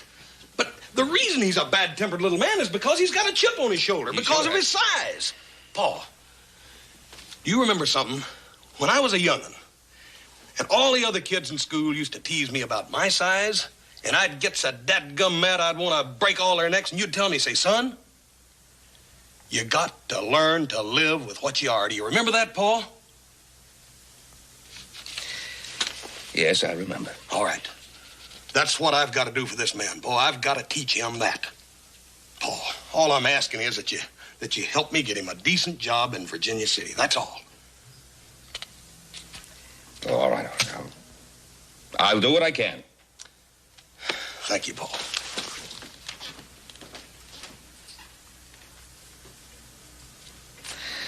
St. Francis of the Ponderosa.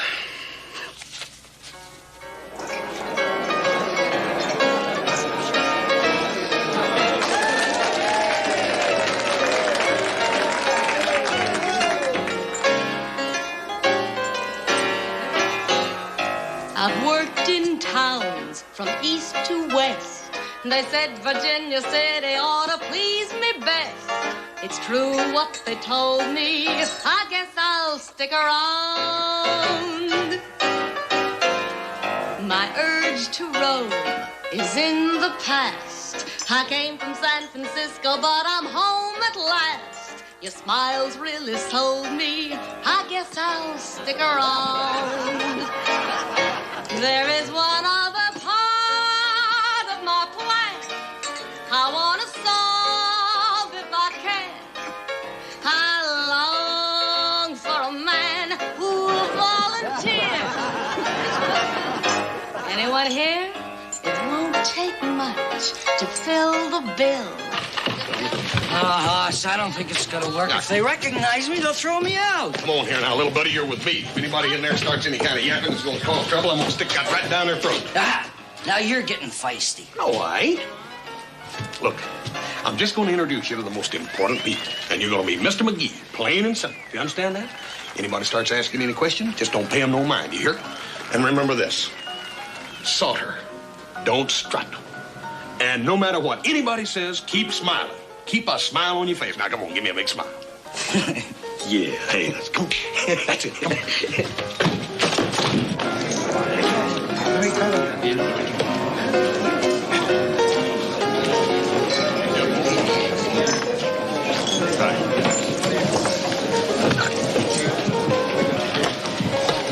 My friend and I will have a beer.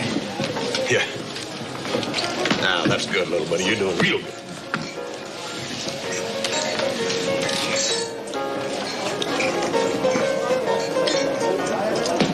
Hey, Whistler, come here a minute.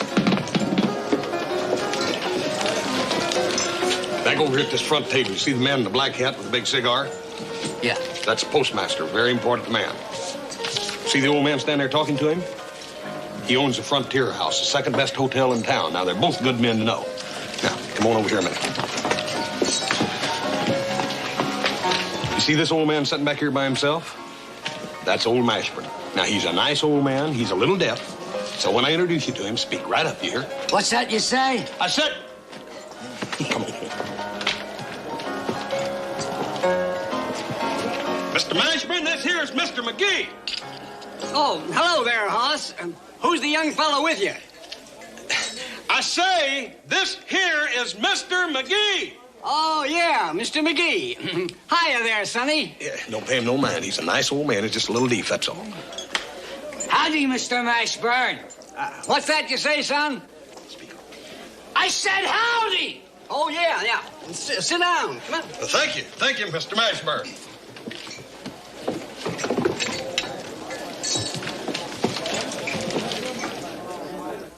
Well, Whizzer, it's getting sort of late. I imagine me and you better be pulling out. It's been nice chatting with you, Mr. Mashburn. I'll see you tomorrow. Sure. And you can move into that room in the back of the store anytime, Sonny. So, up with the hens, down with the roosters, like the fella says. Yeah. Yeah, well, good night, Mr. Mashburn. Night. After working for him, I can get a job hog call. You gentlemen aren't leaving. Well, yeah, Miss Melissa, we thought we'd be pulling out. You mean you're not going to stay for my next number? I was going to sing it especially for you two fine-looking gents. Well, thank you, Miss Melissa, but it's getting kind of late. We better run. Hoss, just one little old number, huh? That's the way I like to hear a man talk. George. What did you do to capture me? I look at you and I'm all at sea. In my eyes, you're the devil in disguise. To some I know you may not seem the Romeo of a maiden's dream. In my eyes, you're the perfect shape and size. In the game of love I've played some, it was always hit or miss. I have lost a few and made some, but none ever thrilled me like this. Don't back away and break the spell. Your glances say what your lips can't tell. Play it smart, play it wise. Make your heart realize that this look in my eyes is love.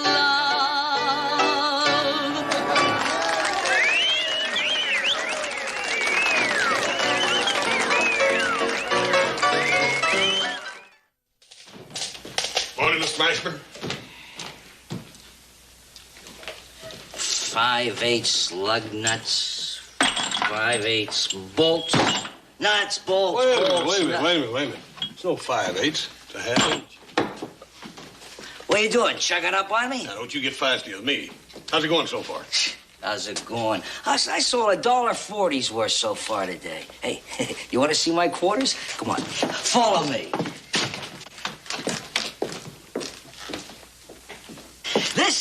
This wash basin was passed down from the barber of Seville. It's been patched and plugged so many times it leaks faster than you can fill it. You know, I tried to sell myself a new one, but I couldn't afford it. I'll tell you what, Wilbur. Old Hobsang's been needing a new stove for a long time. Now, if you can ride out the Ponderosa and convince my pa, you'll make yourself a sale and pick up a nice little commission on top. Hey, I might take you up on that. Fine. I'll see you out there.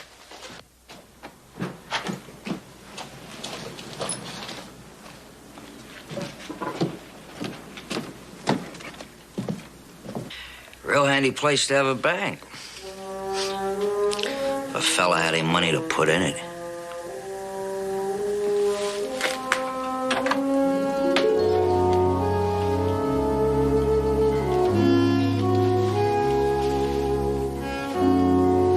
Clink, wait a minute. What is it, Melissa? I'm busy. You have to read this. It's from that little runt McGee, the one that works over at Mashburn. Uh-huh. The soft velvet texture of your skin. The deep, limpid pools of your eyes, which cast a reflection of your beauty on my very soul. I wonder where he copied that. I don't care. I think he makes a very good point. You are the woman I have always dreamed would enter my life. Melissa, will you have dinner with me tonight? You better watch your step. I just might run away with that little midget. So he works for Mashburn. Big deal. He probably pulls in all of $3 a week. Yeah? Well, you write him a note telling him you accept his invitation to dinner. What? Wear your most, beguiling gown. Lead him on. Lead him on? Oh, now, wait a minute. Nobody tells me what to do. Not even you, sweetie. Not even if I make it worth your while. Well, that's different. Good.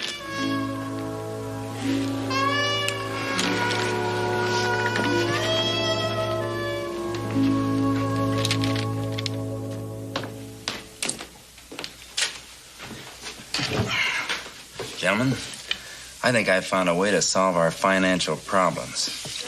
Through Mr. Whizzer McGee, I've just discovered a foolproof way of getting into the bank. Bill, go get a bottle. I'll tell you about it.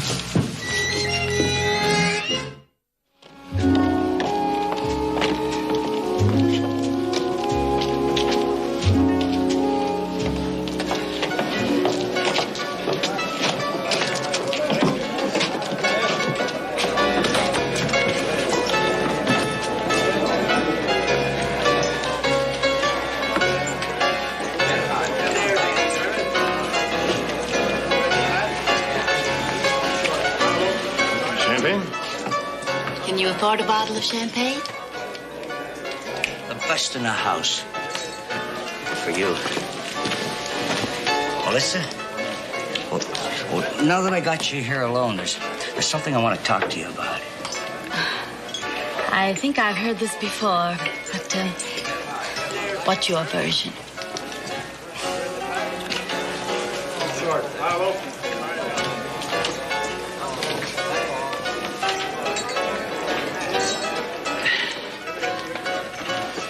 Mr. McGee, my tastes in life are rather more than ordinary.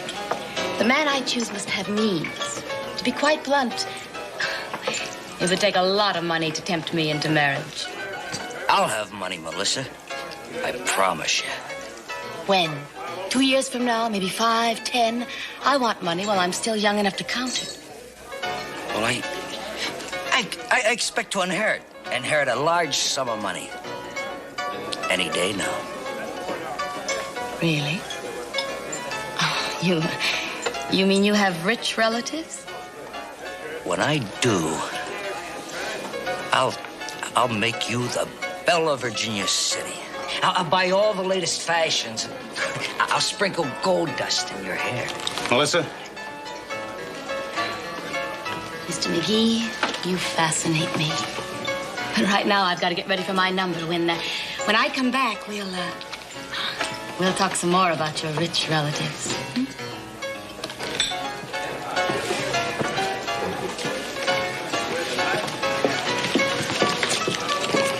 Hand in cash.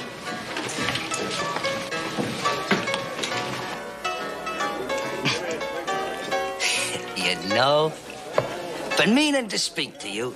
Yes, sir. I've been meaning to speak to you about establishing credit in your little establishment. You mean you can't pay this?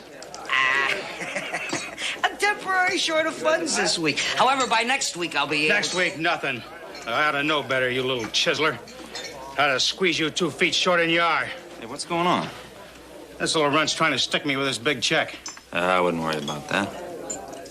Look, I'm not running this joint for charity. Just put Mr. McGee's bill on my account, Red. What? Hey, he's a friend of mine. I'm glad to help him out.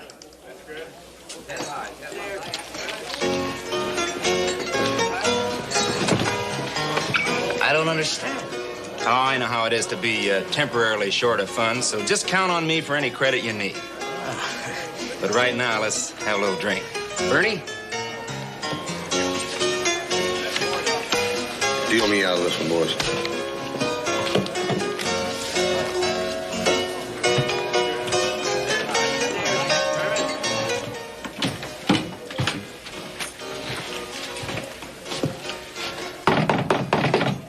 Come in. Come in. I'm used to having people drop in while I'm dressing. I could wait out here. That's all right. Have a seat, Mr. Cartwright. I'll only be a minute. I want to talk to you about Mr. McGee. Oh? What about McGee? He's a friend of mine, ma'am. And I sort of have a stake in his future. Sure would hate to see him get loused up. And what is that remark supposed to mean? Mr. McGee proposed marriage, Mr. Cartwright. Yeah. I was afraid he would. That's just exactly the point, ma'am. I don't think that Whizzer is ready for marriage. Now, let me tell you something. If I want to marry Whizzer McGee or anybody else, I'll make up my own mind. I'm a grown woman.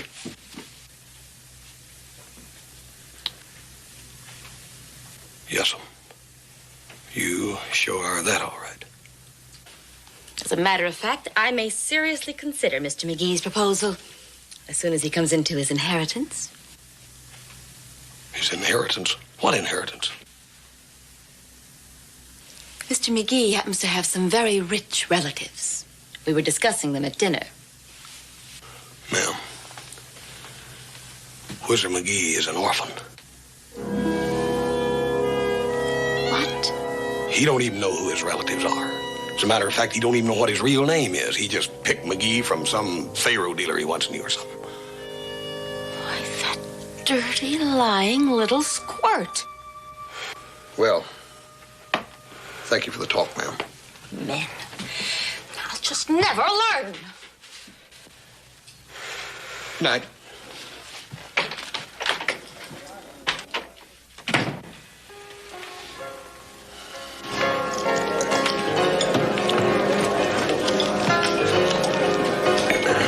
Willard, could I talk to you for a minute? Sure. Hush, you know Clink Otis, don't you? Yeah, hi. If you could step outside with me, I'd appreciate it. Yeah, sure. Excuse us for a minute. Naturally.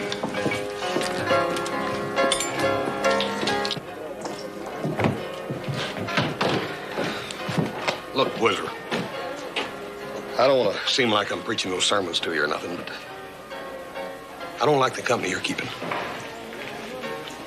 Hey, well, Hush, Otis just come in and sat down with me. Yeah, I know. I seen him. I don't trust him, Whizzer. He's the kind of feller that can get you mixed up in something. I know. No, I'm not gonna get mixed up in anything. Well, it's just... He might be a potential customer. If I'm gonna get anywhere in this town, I gotta start someplace. Look, Whizzer, Mr. Otis ain't the kind of man that's gonna be buying nothing from Mr. Mashburn. Now, if you want to get started and started right, you'll come on and go out to Ponderosa with me right now and convince my pa to order that stove. I know. I know, Hoss. Okay, let's go, huh? This particular model, the Wellington Highboy, Mr. Cartwright, it has a special double reinforced oven. Yes, sir, and a semi-adjustable flue cleaner. Why, it's an 8-pot burner. It comes complete with a Wellington Highboy shut-off shuttle plate. Hoppy can make the best Irish stew you ever tasted. Just and trout a la Joseph of the Rips and the Ob of Sacramento catfish. All right. I've just bought the Wellington Highboy. Hey! Put her there, Mr. Cartwright. You made a wise decision. Get plenty good cooking now. We're going to eat like regular Frenchmen, ain't we, Paul? You do pretty good on plain American cooking, Hoss. Oh, Paul, you know that's all muscle.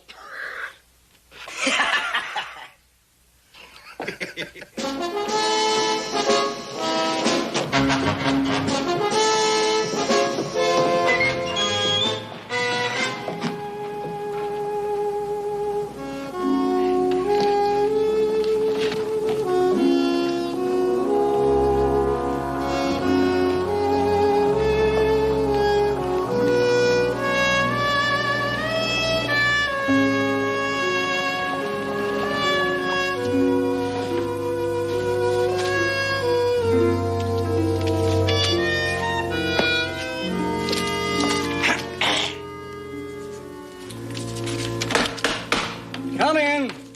Mr. Mashburn. Oh, morning, Sonny. I mean, McGee. What can I do for you? Well, I sold a new Wellington Highboy to the Cartwrights last night. I need some cash. Could I have an advance on my salary? Store policy. No advances. Made the policy myself, and I live up to it.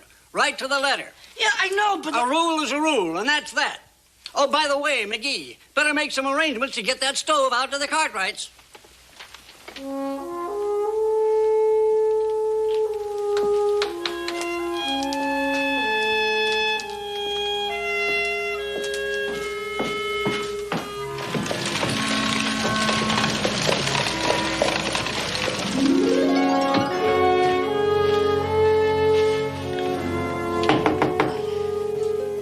Melissa.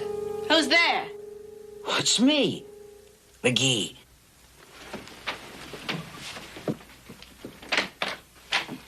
You sneaking little liar. How dare you come here? I don't know what you're talking about. Oh, you don't? Rich relatives. Ha! Why, you don't even know who your own folks were. Who told you that? Your friend, Hoss Cartwright, that's who.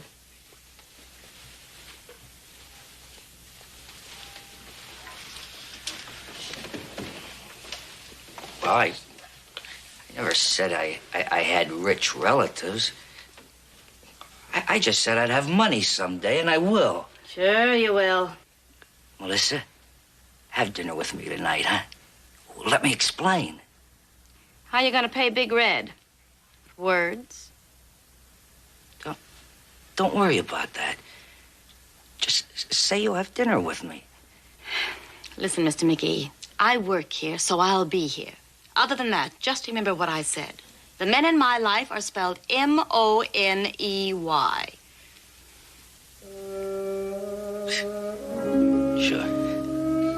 Sure, honey. Hey, I'll see you tonight, huh?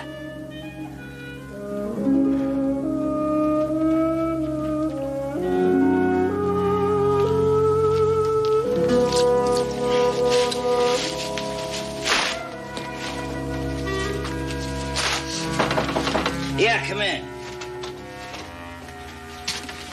I hear you're looking for me, Whizzer. Hey, Otis. Look, I'll get right to the point. You offered to lend me some money. Well, I'm broke. I need some right away. Sure. Just as soon as you do a little job for me. Keep talking. I need access to your room tonight. Just leave the alley door unlocked, see? Then go over to the Silver Dollar or anywhere you want and spend the evening. You're planning on robbing Mashburn? No, I promise you, Mr. Mashburn's emporium won't be disturbed. think I ought to know a little bit more about what's going on. The less you know, the less you got to talk about. Just go over to the Silver Dollar and no one will ever know you've been involved. Nah. I'm not so sure I want any part of it. I'm gonna pay you a pretty penny just to leave a door unlocked and keep your mouth shut. Now, you want it or not?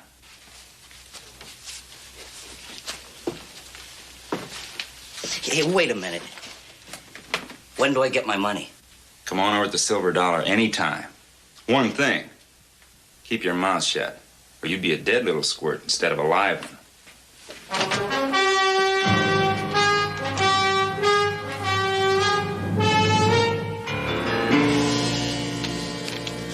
We pull the job tonight, Saturday.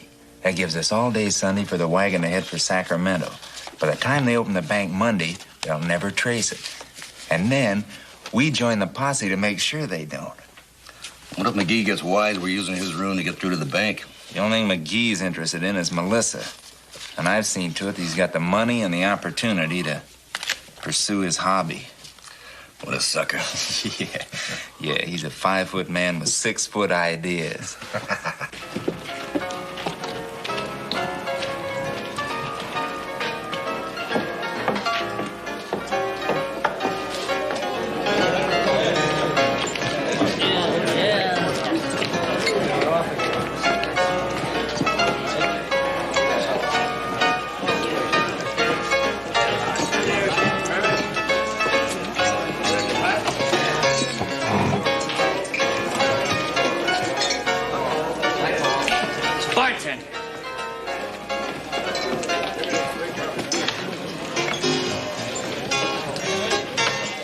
Another brandy, my dear? No, thanks. I have to work tonight, remember? Well, someday. Someday soon, you won't have to work anymore at all.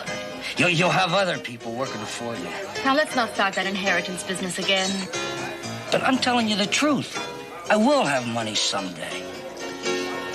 Look, I got to deliver a stove to the Ponderosa tomorrow. Why don't you drive along with me? The fresh air will do you good. Fresh air makes me sneeze. I might have a surprise for you. What kind of a surprise? Why don't you come along and find out? Well... Hey, Whizzer. I'm looking all over for you. Living high on the hog, ain't you? Please. I must get ready for my number. What about what we were talking about? Well, if you're not too early.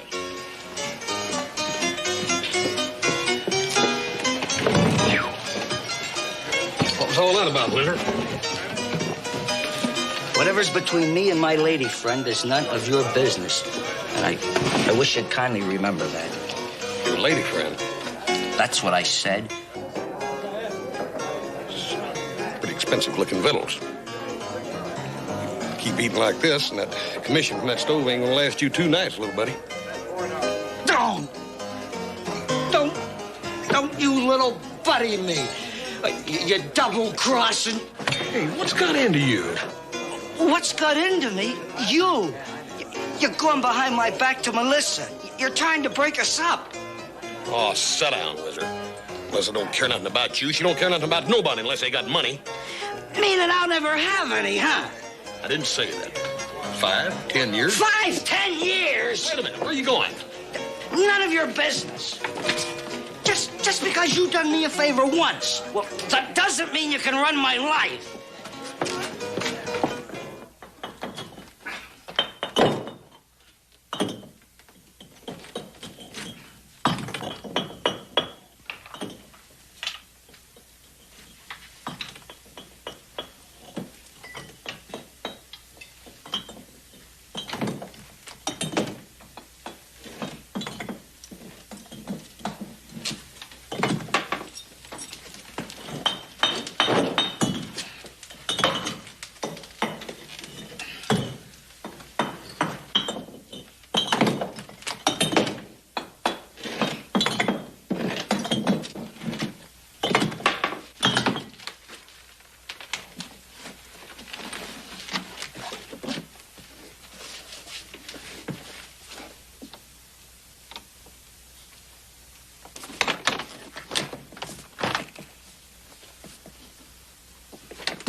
Hey, Otis. What are you doing here? I just saw Mr. Mashburn at the Silver Dollar. He's on his way over here.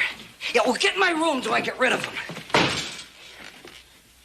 Howdy, Mr. Mashburn.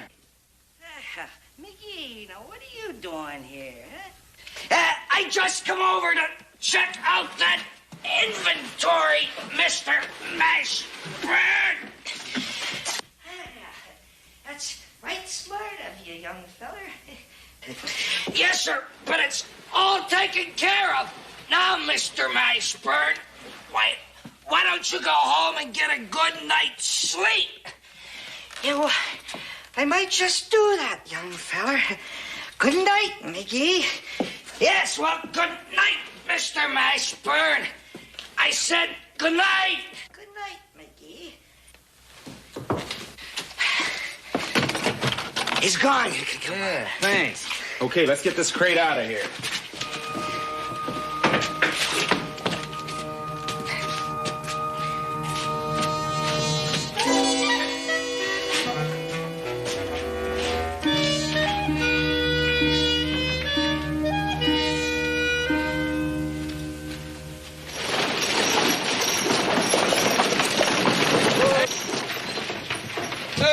Whizzer, I was just coming out to help you load that. It's already loaded.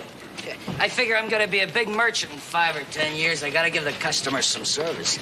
You ain't still mad? Nah, I feel fine this morning. Hey, I'll time a horse on behind and ride out with you. Well, not yet. Melissa's gonna ride along. Melissa? Sure. Fresh air will do her good.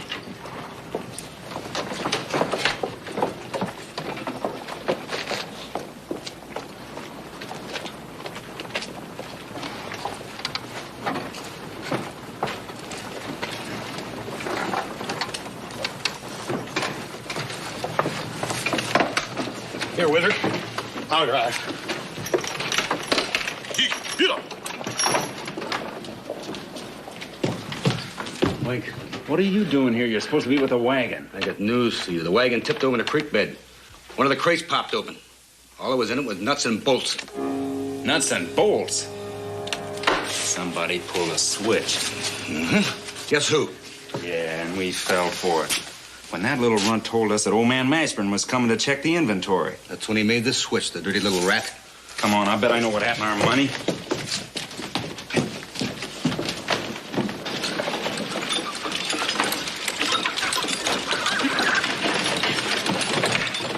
Whoa. Hey, Paul! Adam! Joe! Come on out, look at the new stove! Hey, Paul!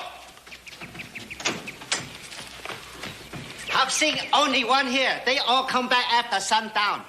You got new stove. Yeah, ain't it pretty? Hey, Hopsing, you got anything to eat in there? Catching plenty good pig's feet cooking. Good. Oh, please. Yeah, Hopsing, that we ought to be able to beat that. That ain't quite fitting and proper for a lady. Go in there and see if you can't round up something else. Stay with me, Melissa. I'll go water the horse's house. All right. Meantime, me and Hopsing will scramble up something to eat.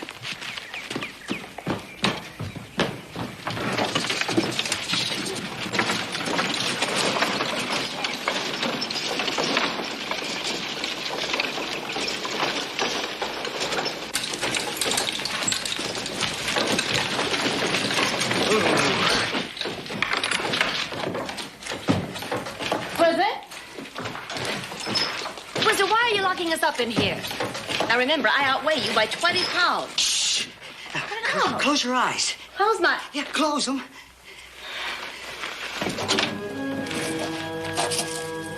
Here.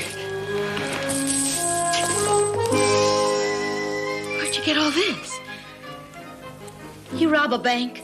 No, but didn't I tell you I'd have money, Melissa? Didn't I? Why, this will buy us San Francisco, New York, and Europe. We'll stay at the grandest hotels, and I'll buy you clothes, diamonds. Oh, stop. You're going too far, too fast. Oh, sure, honey. But you'll be going as Mrs. Whizzer McGee. Well, you know that, don't you? How much did you say you've got? The whole stove's full of money. But there's one thing, though.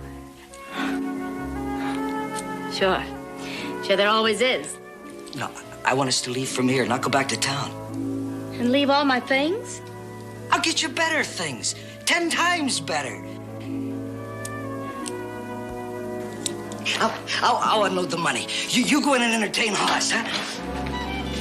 Hey, what are you two doing out here? I thought you was going to take the...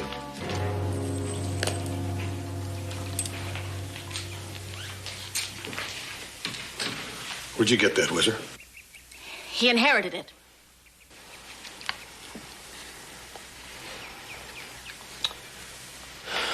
While I'm worried about you cheating at cards, you're out robbing a bank, right?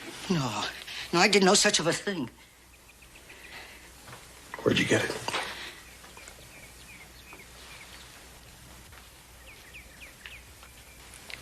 I found it. Yeah, I found it, Hoss. And finders are keepers. You know that. Finders are keepers. You found it at a bank. That's exactly where you're going to take it right back to. No! No, Hoss. This is my big chance. My big chance. All my life, it's been small stakes. Penny ante. Little man. But money, Hoss. Money will make me big. Whizzer, there ain't nothing that'll make you big except yourself. You yourself. Now, if you go through with this, you'll be running and hiding the rest of your life. That's all I've ever done. Whizzer, now you got a chance to change all that. Back at Mashburn's. Ashburn's? Oh, why don't you get out of his way, you outsized oaf?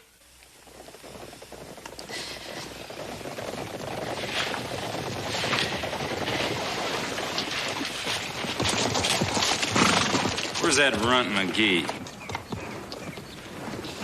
What do you want with him? He's got something that belongs to me.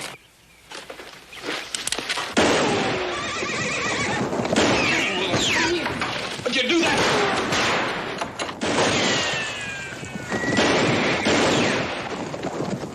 My money and they ain't taking it. McGee, listen to me. You give us back the money and we'll let you have a split. So, it's Clink's money. Oh, you little weasel. No, it was never his. Please, Melissa, stay with me. And get shot? Oh, no, thanks, Shorty. This is the end of the line. No, please. You know your trouble, McGee. You're an itty-bitty frog trying to swim the ocean. A little man in a big, big world. Now that I think about it, I wouldn't have gone away with you for all the money in the world. Clink! Hold on, it's Melissa. I'm coming out.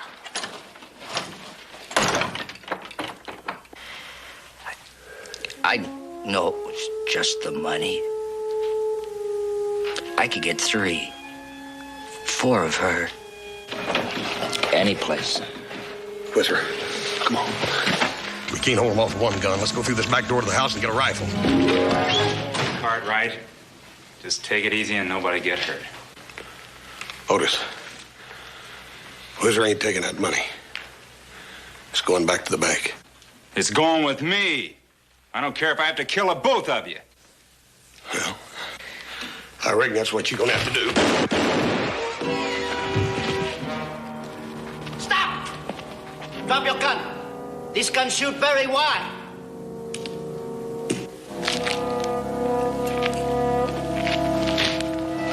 Whizzer, what you want to go and do a dang fool thing like that for? Why?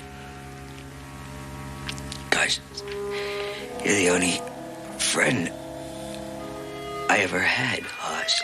Oh, Whizzer, you could have had lots of friends. Melissa was right. I'd always be a little man in a big world.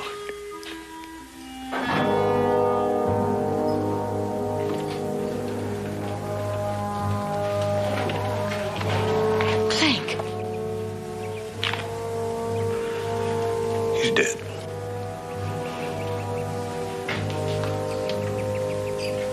The little man? Yeah. Yeah.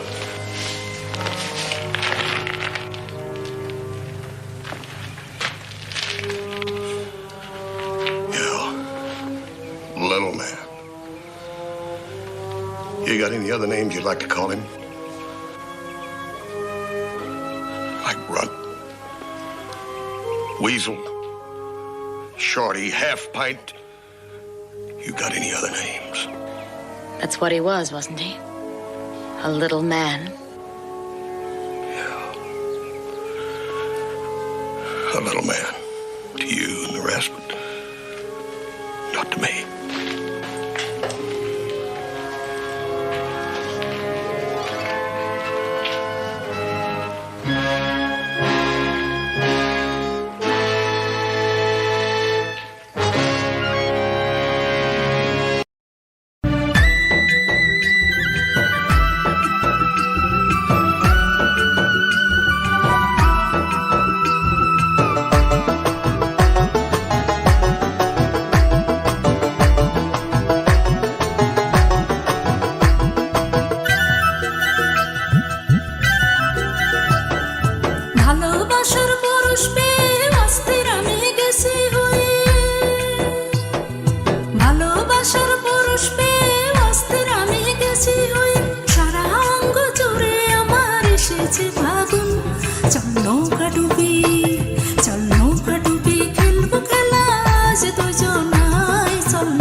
বাড়ির কাছে ভরা নদী শেষে জোয়ার জোয়ার ভাটা শেষ হলে শুকনো বালুর চর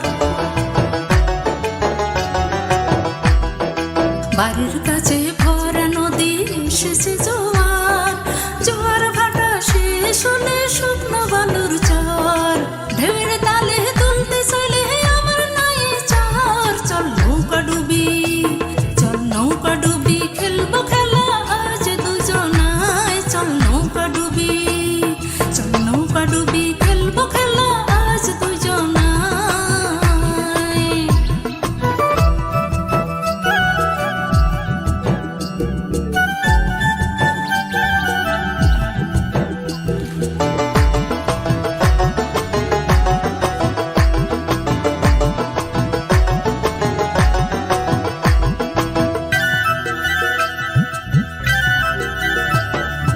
আগুন মাসের আগুন জ্বলা ভরা বসন্ত ঘুমিয়ে থাকা মনটা আমার বড়ই অশান্ত